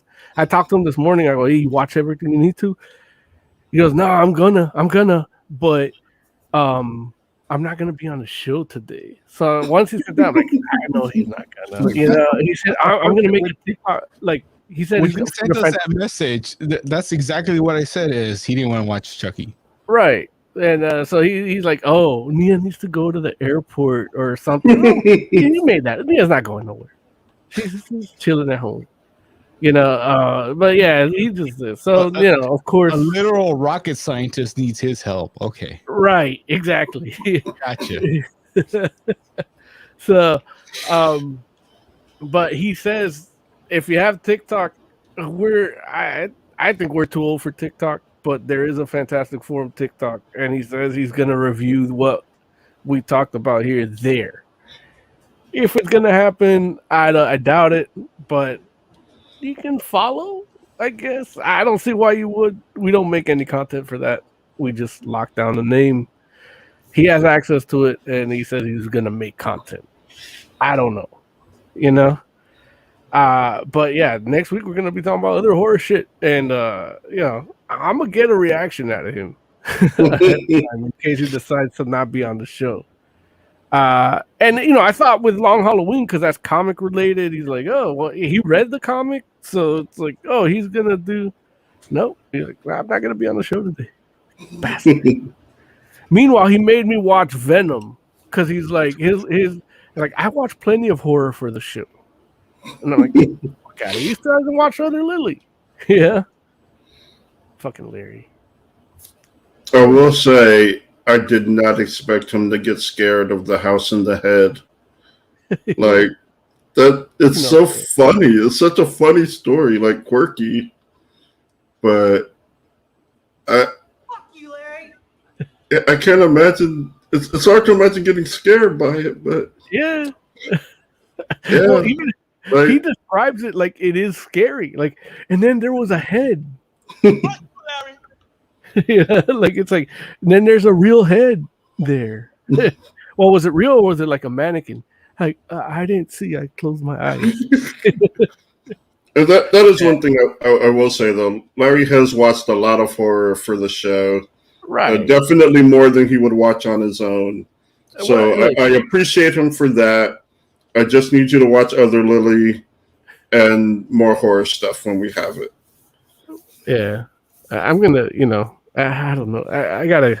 That's what I'm gonna do. I'm just gonna ambush him every time I cut his hair and just put the horror shit. And Yeah, just there's videotape it. there's a freaking TV like right in his eye line. Right. Well, not his eye line because his eyes. Hey, you can turn.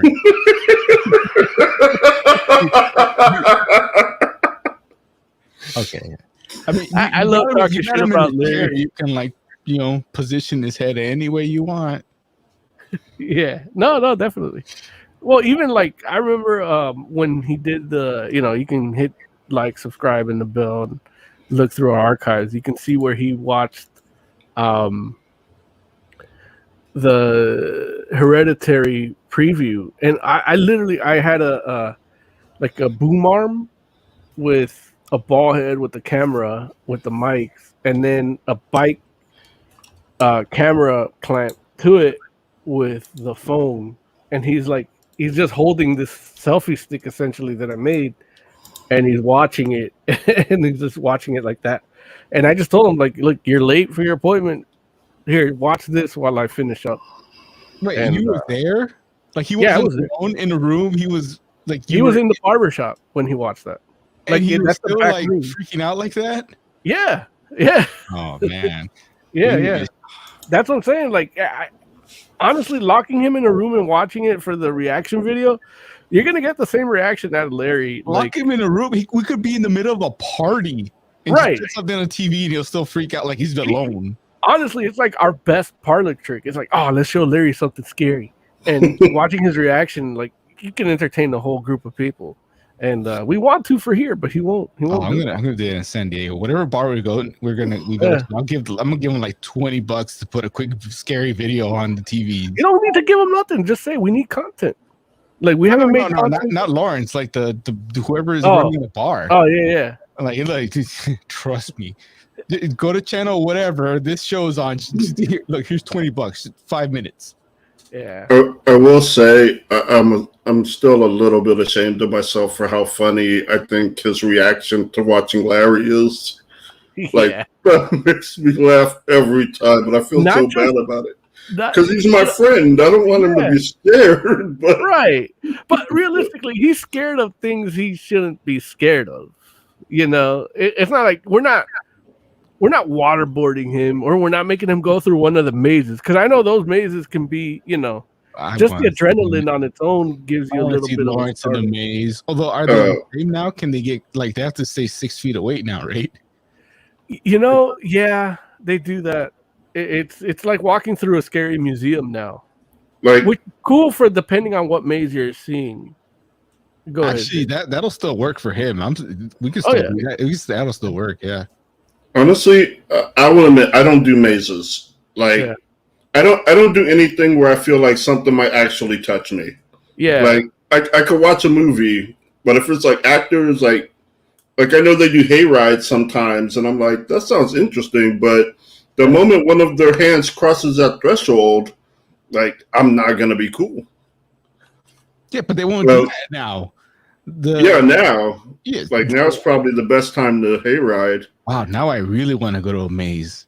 Yeah. Derek Gates says, I'm scared of groups of white people. They may try to colonize me at any time. You ain't got nothing they want. I mean, that's a fear I also have. Like, yeah. Like, I need to keep my Colin Hole safe from the colonizers. The last Halloween Horror Nights I went to, they didn't have the people that scare you while you're walking around anymore. They had a small section where it was like the Universal monsters, and it was like the werewolf and the Jack the Ripper and those, but it was like literally like the size of a basketball court where there's fog, and you go through there because they're gonna get close to you, and they'll get close to you. But in the mazes, they don't. They're like, now they do this thing where the wall comes down and they pop out, or there's a door and they just stick out, but they don't get close to you. And so it becomes kind of like a scary museum. So for The Walking Dead, that was great because you're just walking through the show, and it just looks like a big set, like you're in the prison. And one of the best ones was this Bride of Frankenstein one. And it was just a cool story where it's like, that's the movie I want to see. And I think that was one that was supposed to be, that maze was supposed to be based on the Bride of Frankenstein movie that we're supposed to get part of that monster universe that never happened. And I think they just brought it back out this year because, they have nothing after COVID, What else? Yeah, so, I mean, it was fun. It wasn't entirely scary, but I still got a little scared. In those situations, like you said, somebody almost potentially touching you. I'm a fight or flight person. Well, people are fight or flight animals. I go straight to fight. So if somebody gets close, like I flinch, I get scared, I scream, but my hands go up, and that's right. I elbowed Emily once. Somebody comes at me, I would rather run first, but if they touch, I'm taking a swing. And that was actually more my fear, is somebody like touching me and freaking me out, where I like react and throw an elbow just because like somebody grabbed me. Yeah, but that's just Derek says, I went to a horror nights and a lady dressed as a nurse touched me with a giant knife by accident, and she seemed more afraid than I was. Yeah, she's afraid of a lawsuit. Yeah, like I think in the popular ones, are like in the bigger ones, they're not supposed to touch you. Yeah. The smaller ones they do, and I've heard there are some extreme ones where they can actually grab you and like throw you in the cages. Yeah, but you gotta probably sign waivers. You do. Yeah. They like. I remember they used to put something on their knees where they would like have skates on and kind of like run at you and fall on their knees and like get like right up to you. Yeah, at such a low angle that it would freak you out. Yeah, I don't know if they do that still at Universal. They don't, from my experience. I want to go to like the Queen Mary one and then Not Scary Farm. Those are the ones I've gone before, and I enjoyed those. The Queen Mary one was too crowded, but I would still do it. Yeah, that one is super popular. Yeah. So your guys' mission is to take Lawrence to these things, and there better be some cameras. Well, his friends already did in the past, and he just sat on a bench. No. You're gonna get him up and walk him through. And see, I wouldn't do that to Larry. Like, I love Larry. Yeah, that's too much. Too torturous. Like, making him watch something is one thing. Yeah, Taking him into a maze is like, seems like a lot, but on the other hand, content. I don't know. I feel weird about it, but hey, I'm down. So we should move on to The Long Halloween. This is based on the book. No, more about gel coat. When the fourth round, don't you call in?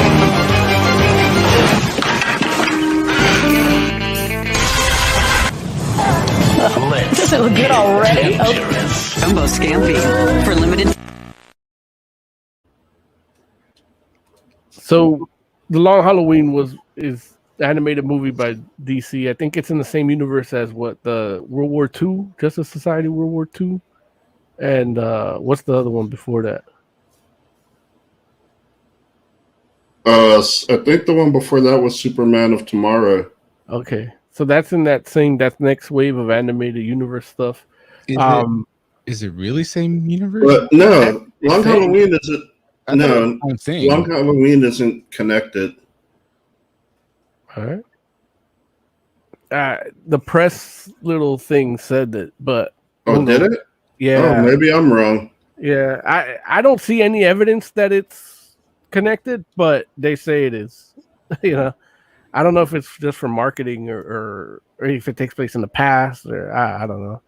I don't see why it matters. Like, it's just what they're doing now, especially with something like Long Halloween. It doesn't matter because you don't get any, like, Superman doesn't show up. You don't get any of the other heroes that would connect the universe. It's just the Batman story. If you watch the second one, you get the Flash and Green Arrow, which they weren't in the comic. I thought that was to promote the TV series.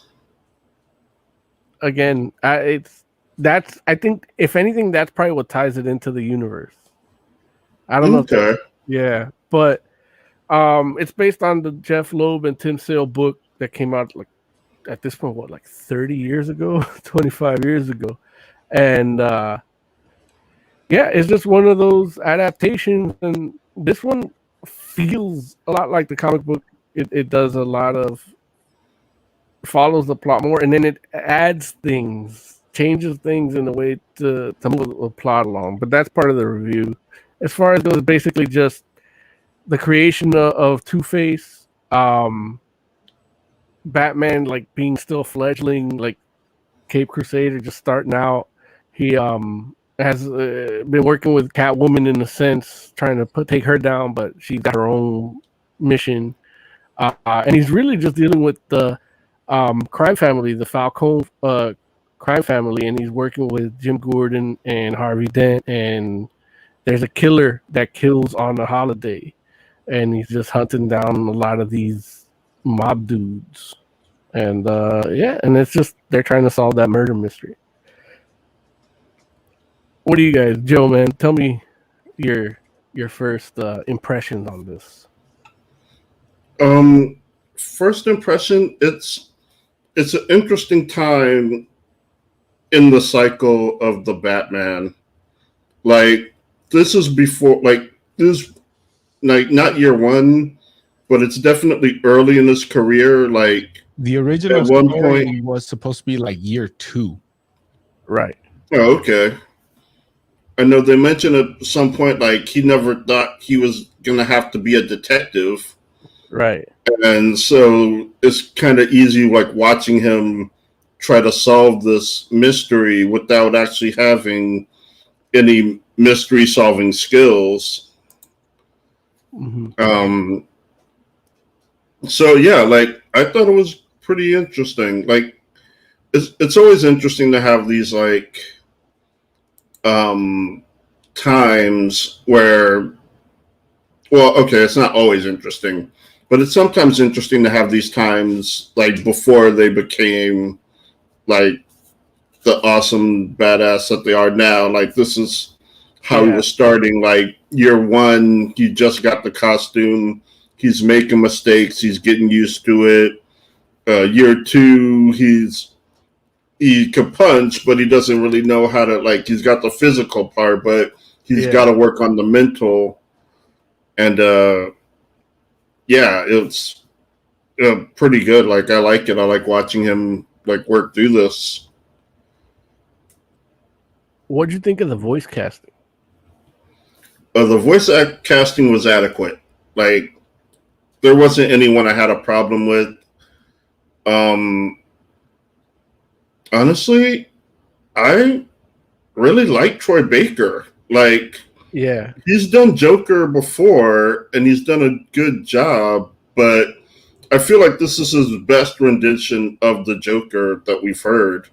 I feel like he gets better every time he does it. Yeah. Like, yeah, I would say, yeah. And he's even, like, channeling a little, well, I don't know if that's insulting when you assume actors are channeling, but it seems like he's channeling a little bit of Mark Hamill. Yeah. But making it his own. Well, this one does have that feel like they're channeling that animated series vibe. You know, like, it feels, you know, part of it, you know, like, I think one of the art directors was, like, Butch Lukic, which he was one of the directors on that series. I don't know if anybody else from that series worked on it, but it definitely has that animated series vibe and feel. Even the design, like, when you played that little clip, just the look of the city feels like that noir painted look. Oz, man, give us your first impressions of this. Real quick, Derek H is asking if the MCU Iron Man not even live past year 5? Well, between Infinity War and Endgame is 5 years, so like you're already off there. But you say Long Halloween came out like 30 years ago. That may be right. I haven't looked it up. If it came out 30 years ago, I haven't read it in like 15 to 20 years ago. Yeah. So I can't be 100% sure, but as I was watching it, it felt kind of true to the comic. Yeah, it was very, very okay. true. It's been so long. I doubted myself. Yeah, because I remember stuff like, well, Catwoman looks way better here than I remember her in that book. Yeah. But yeah, I think my favorite part of this was when, especially as I was watching part 1, it kind of felt like an updated at the Batman the Animated Series. Mm-hmm. Even with the way Jensen Ackles plays Batman, it felt like he was trying to be Kevin Conroy. Yeah, a little bit. Like, yeah, I had to look up the actors for the voices because some of them felt like they were trying to do the animated series versions of the characters. So yeah, I really enjoyed it. I mean, it's a good story. Real quick, it was run in 96 and 97. The original 13-issue arc. Okay, let me do the math. So that's like 25 years. 2021, and then carry the one times pi times. And well, no, it's not dinner time yet. Fibonacci the sucker. Where's my calculator button? Yeah, I lost all my. So 96 to 16 is 20 years already. You add 5, you get 21. So 25. Between 25 and 26 years. Yeah. So look, still the point is, I read it over a decade ago. Yeah. So I'm not gonna remember all the details, but I do remember it feeling like the book and being pretty close to the book. It was very close, and in watching it, I was also like, "Man, this is pretty fucking faithful." And then you get to the points where it isn't. But the changes they made isn't like they took out stuff from the comic or changed the plot. They did change. They changed a big part of the plot, where the Falcone son fakes his death, and he's actually the killer. Like, that's a different ending, That was in the book, right? That was in the book. Because that wasn't that wasn't this. No, here they took that off. And on the surface, like, you think something like that, like they changed the entire ending and it would be bad. But in the comic, the chick, Dent's wife, actually does some of the killings herself too. Well, for the same reasoning. It's just in the comic, it's a plot hole because there's no real like evidence as a murder mystery saying that she did some of those. Just feels like very throwaway. There's nothing. She was there. Even her alibi, like when they blow up, when they attack Harvey Dent in the comic, she's the one that gets put in the hospital for 3 months, and then some people die in those 3 months, and they're attributed to her in the comic without no real explanation of how she pulled it off. So it's almost like a plot hole in the comic. Here, it's like it just flows for the plot. It works. Giving that Alberto Falcone that backstory about him loving that woman like that and having it tied to her,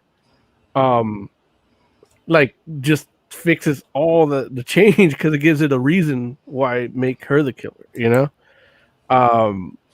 Yeah. So it's the changes they changed them with style. Like it just really like. Was the Catwoman thing also in the comic? Because I don't remember that at all. So the Catwoman thing, it depends on what, like her thinking she's the daughter.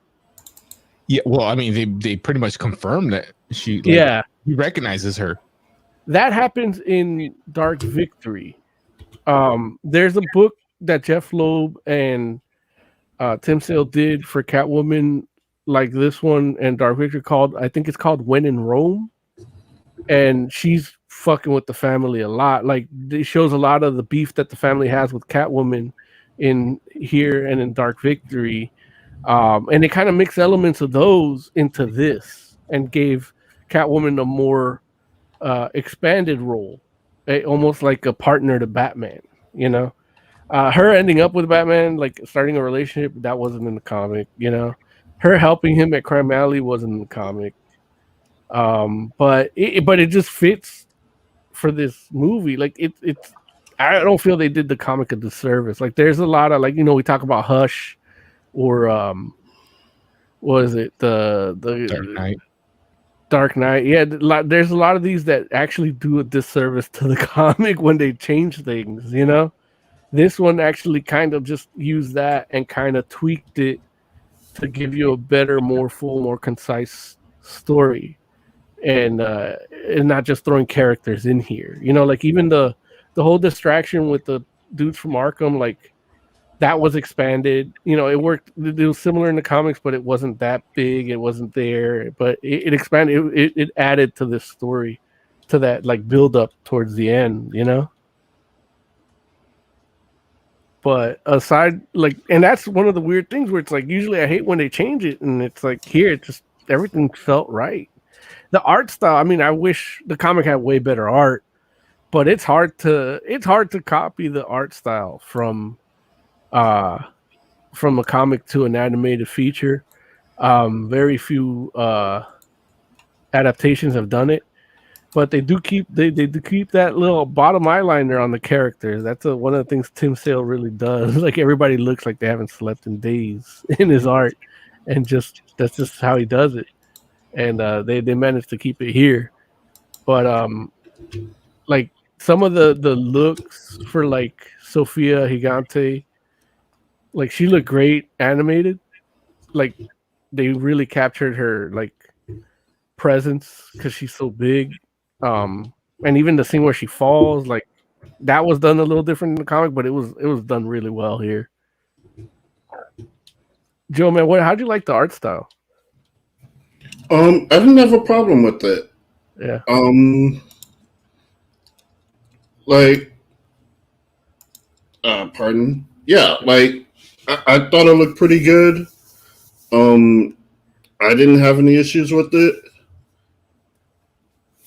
Okay. Yeah, I don't know that I have much. Like, it was a decent art style. You guys say you haven't read the comic in years. It's probably been even longer for me. Yeah. Or maybe not, because I didn't read it when it first came out. I don't think but right.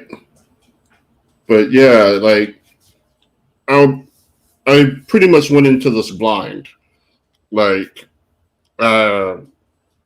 it's been so long. Like, I remember I remember the murders, but I don't really remember that book that well.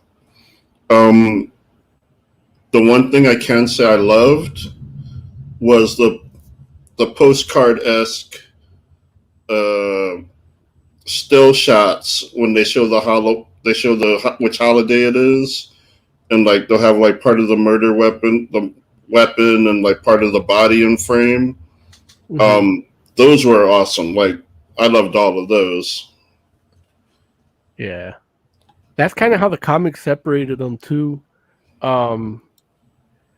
This reminds. There's another comic that they did. I think it was called Haunted Gotham or Haunted Night, and it's kind of like a Halloween thing, but I think it's only 3 issues, and it kind of ties into this thematically, not story wise, but I want to see what they like if they do a Dark Victory, like the sequel to this. I would really, really, really enjoy that. Like the way get the same team on it and do it. I would love that. Am I the only one that was bothered by the Mad Hatter? I didn't like his characterization and his Like, voice. he looked like a leprechaun. Yeah, like Leprechaun actually too. Like he didn't. Yeah.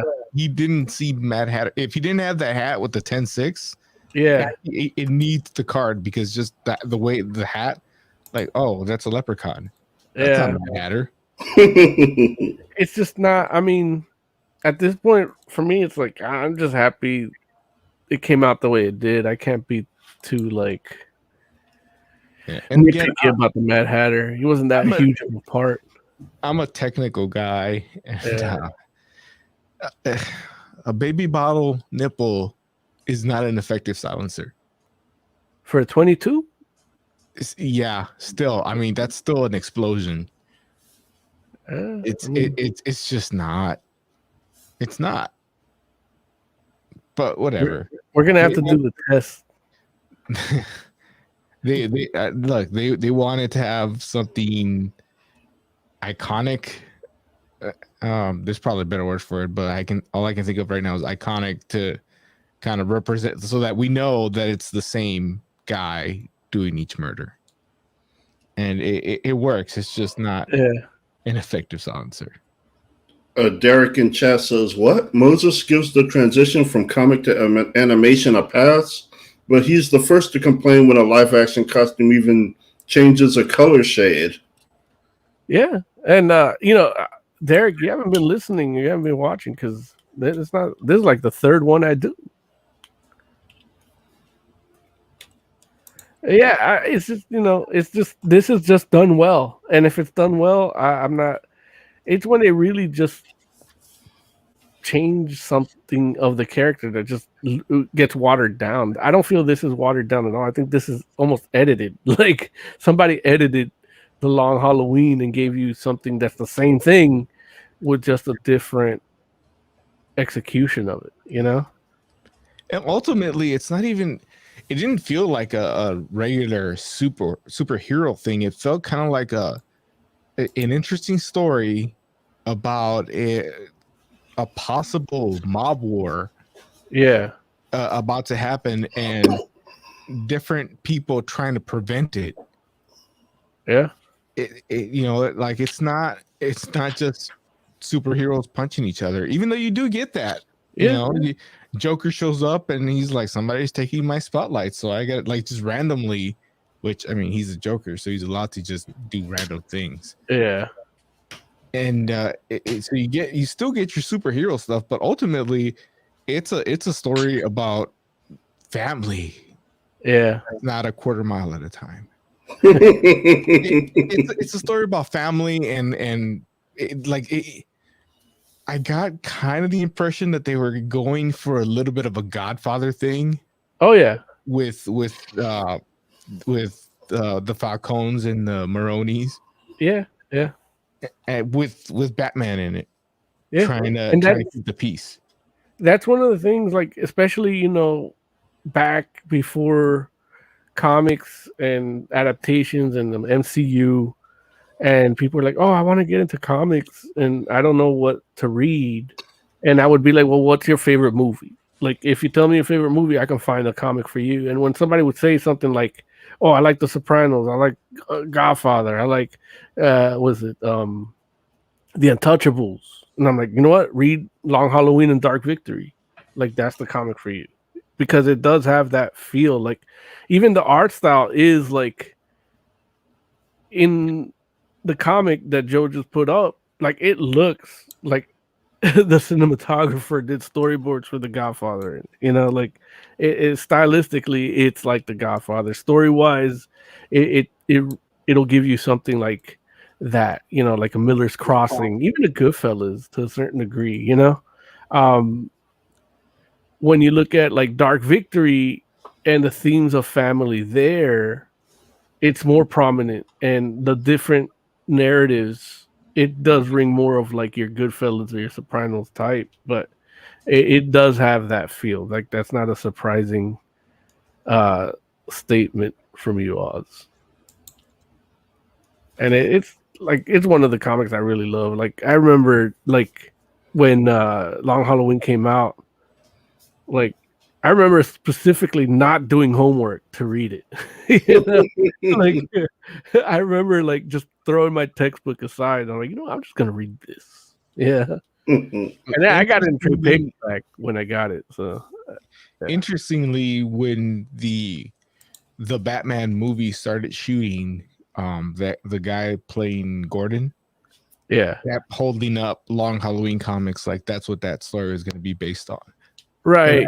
And at the time, it's been so long since I've read that book. I thought, okay, so it's a murder mystery with a serial killer that has a specific MO. And then I watched this, and it's a refresher on the comics, essentially. Yeah. That movie is not going to be Long Halloween. That movie is going to be Long Halloween like the Flash movie is Flashpoint. The closest you get to a Long Halloween movie was the Dark Knight, the second one. Like even the way the MO that how the Joker was killing the prominent city officials like on a holiday, with a specific MO, and even like the guarding of the people was like we saw that scene here, like the burning of the money, like that was in. When the Joker burned that in the Dark Knight was ripped off from Long Halloween, You don't even need to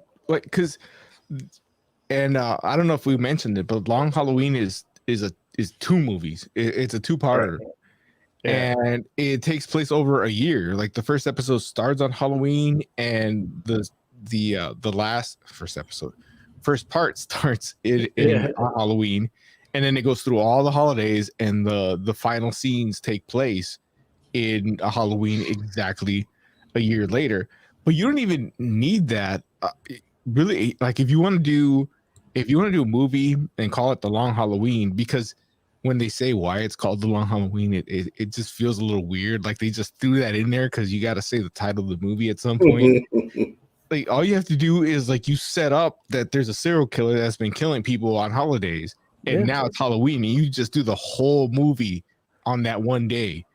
You can literally Batman go from to prevent this murder on Halloween, and it like just dealing with all kind of stuff. And it's it's Batman having a long day, and it just happens to be Halloween, Long Halloween. That's all you need. Yeah, they could start off on Father's Day. Yeah, and build up to the next Halloween. Yeah, because when the guy says, "Oh, and we Italians," I don't know if he says Italian or mobsters or like he says something like we refer to this as the Long Halloween. Really, dude? Okay, all right. You don't need that line. You're still good. You don't need that line, but whatever. Okay. You just catch the check or something. I don't know what's happening. Oh yeah, we should. Unless there's anything else you guys want to speak on for this, we should get into a review, into the ratings. Okay. Anything else you got to say of this? Any final thoughts on Long Halloween? Well, stuff I'm gonna address in my rating, like how it was bullshit. It was split up into two parts. That was like a really scummy move on Warner Brothers' part. Like, wait, hold on, but would you have cut an hour out of this to make it just one? You didn't. You could just make it would be like 2.5 hours if it was together. Nobody's ever made one animated movie that long, have they? No, but they have supercut films together before. They did it with The Death and Return of Superman. They did it with Batman, The Dark Knight Returns. They're gonna do it with this. It's just a scummy move to sell them separate, just to supercut them later. Like, that's just my personal thing. Like, that really irked the shit out of me. Especially when the fact that they were both done, which because one came a month before the other. There was like 1 month between the two. Yeah. Also, one of the main actors is dead. Like a month from when it came out. What? The actress that played Catwoman, she's that actress that drowned. Yeah, out here in LA in Castaic Lake. Yeah. Oh. And it was I mean, they still could have put it together as one movie. It clearly didn't affect her performance in it. Yeah, like that was just scummy. I don't appreciate that. It's one of the reasons I never bought it. I just watched it because it was on HBO Max, and I have that. Normally, I buy like all the DC animated joints so I could watch them on Amazon Video. But I didn't watch this because it just seemed like a super scummy move. So, yeah. So what's the rating, man? 4 out of 5, 5 out of 5? I'm gonna give it a 3 out of 5. Like I like the movie, I like the tone.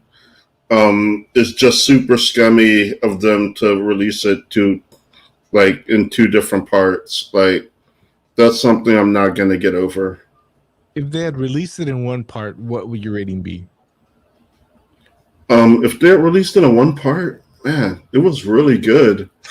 Like I love the action, the performances. Like it's damn near perfect. Like 4.5 out of 5. All right, Oz, man. Give us some final thoughts. That question because I knew he loved it. Yeah, so I gave it a 3, and I'm like, man, it lost a lot of points for breaking it up into 2. You know what? 4.5.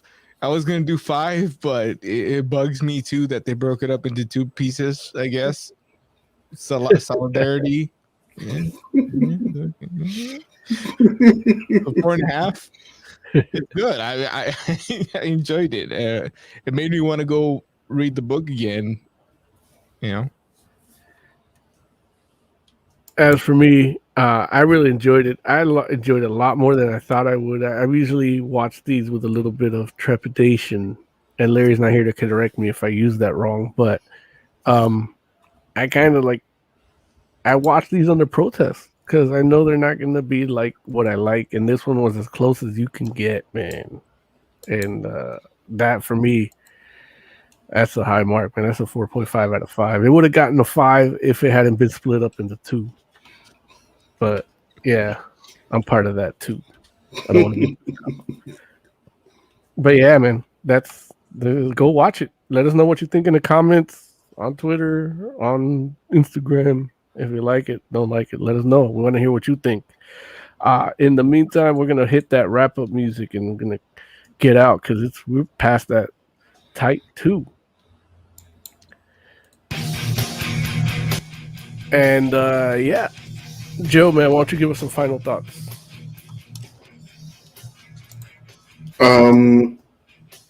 Okay. I know I had a whole bunch of final thoughts rattling around, but I can't remember any of them. I guess if you have Shudder, you should definitely be watching Slasher Flesh and Blood. It's season 4 of the series Slasher, but it was co-opted by Shudder, and it's really good. Like if you love the first 3 seasons of Slasher, you'll love this. So far, like I'm not finished, but it's still great. It's the same team making it, so you've got a lot of that feel, just in the new setting. So, yeah, if you got Shudder, check out Slasher Flesh and Blood. Cool. Oz, give us some final thoughts, man. I'll probably mention this week in and week out until it happens because we're only a month away from Comic-Con San Diego Special Edition. We will all be there. We will do plenty of recording. Whether it's interviews, we're going to talk to cosplayers or creators. We don't know yet. We don't know exactly what we're going to do, but we're going to do a lot. and we might even come to you live. So if you want to catch us live from Comic-Con San Diego this year, hit the like, subscribe, get your notifications and all that. There will be something, both pre-recorded and possibly live. I don't want to say for sure yet because we haven't worked out all those details, but stay tuned and get notified. Hit those buttons and do all those little things. And the ding, ding, ding, and thing goes on, a little bell goes, and click, click, click, whatever. And speaking for Larry, you know what he says. I'm not going to hit the laugh button, but he's laughing his ass off because he didn't have to watch no horror shit, even if it had Batman in it. And I'm still mad about it, but we'll see him next week. He said he's going to review it on TikTok, so you better hit him up there. Fantastic Forum at Fantastic Forum on TikTok. Tell him you want that content. He missed out on his take on these. As far as everything else, look, we got more content coming on the channel. We got that Comic-Con stuff coming. Larry and I are supposed to go grocery shopping so we could talk about the stuff that we both subscribe to. Don't want to say too much yet, but that's coming up. And like I said, just hit like, subscribe, hit the bell, and you'll get notified. And as far as anything goes, next week, I don't know what we're reviewing, but it's going to be horror shit too. Probably a comic, probably a show, probably a movie. I have ideas of what I want, but we haven't worked that out yet. But you're only going to find out if you follow us on Instagram and see all the promotional stuff we do ahead of time. And speaking for Larry Young, man, we're out.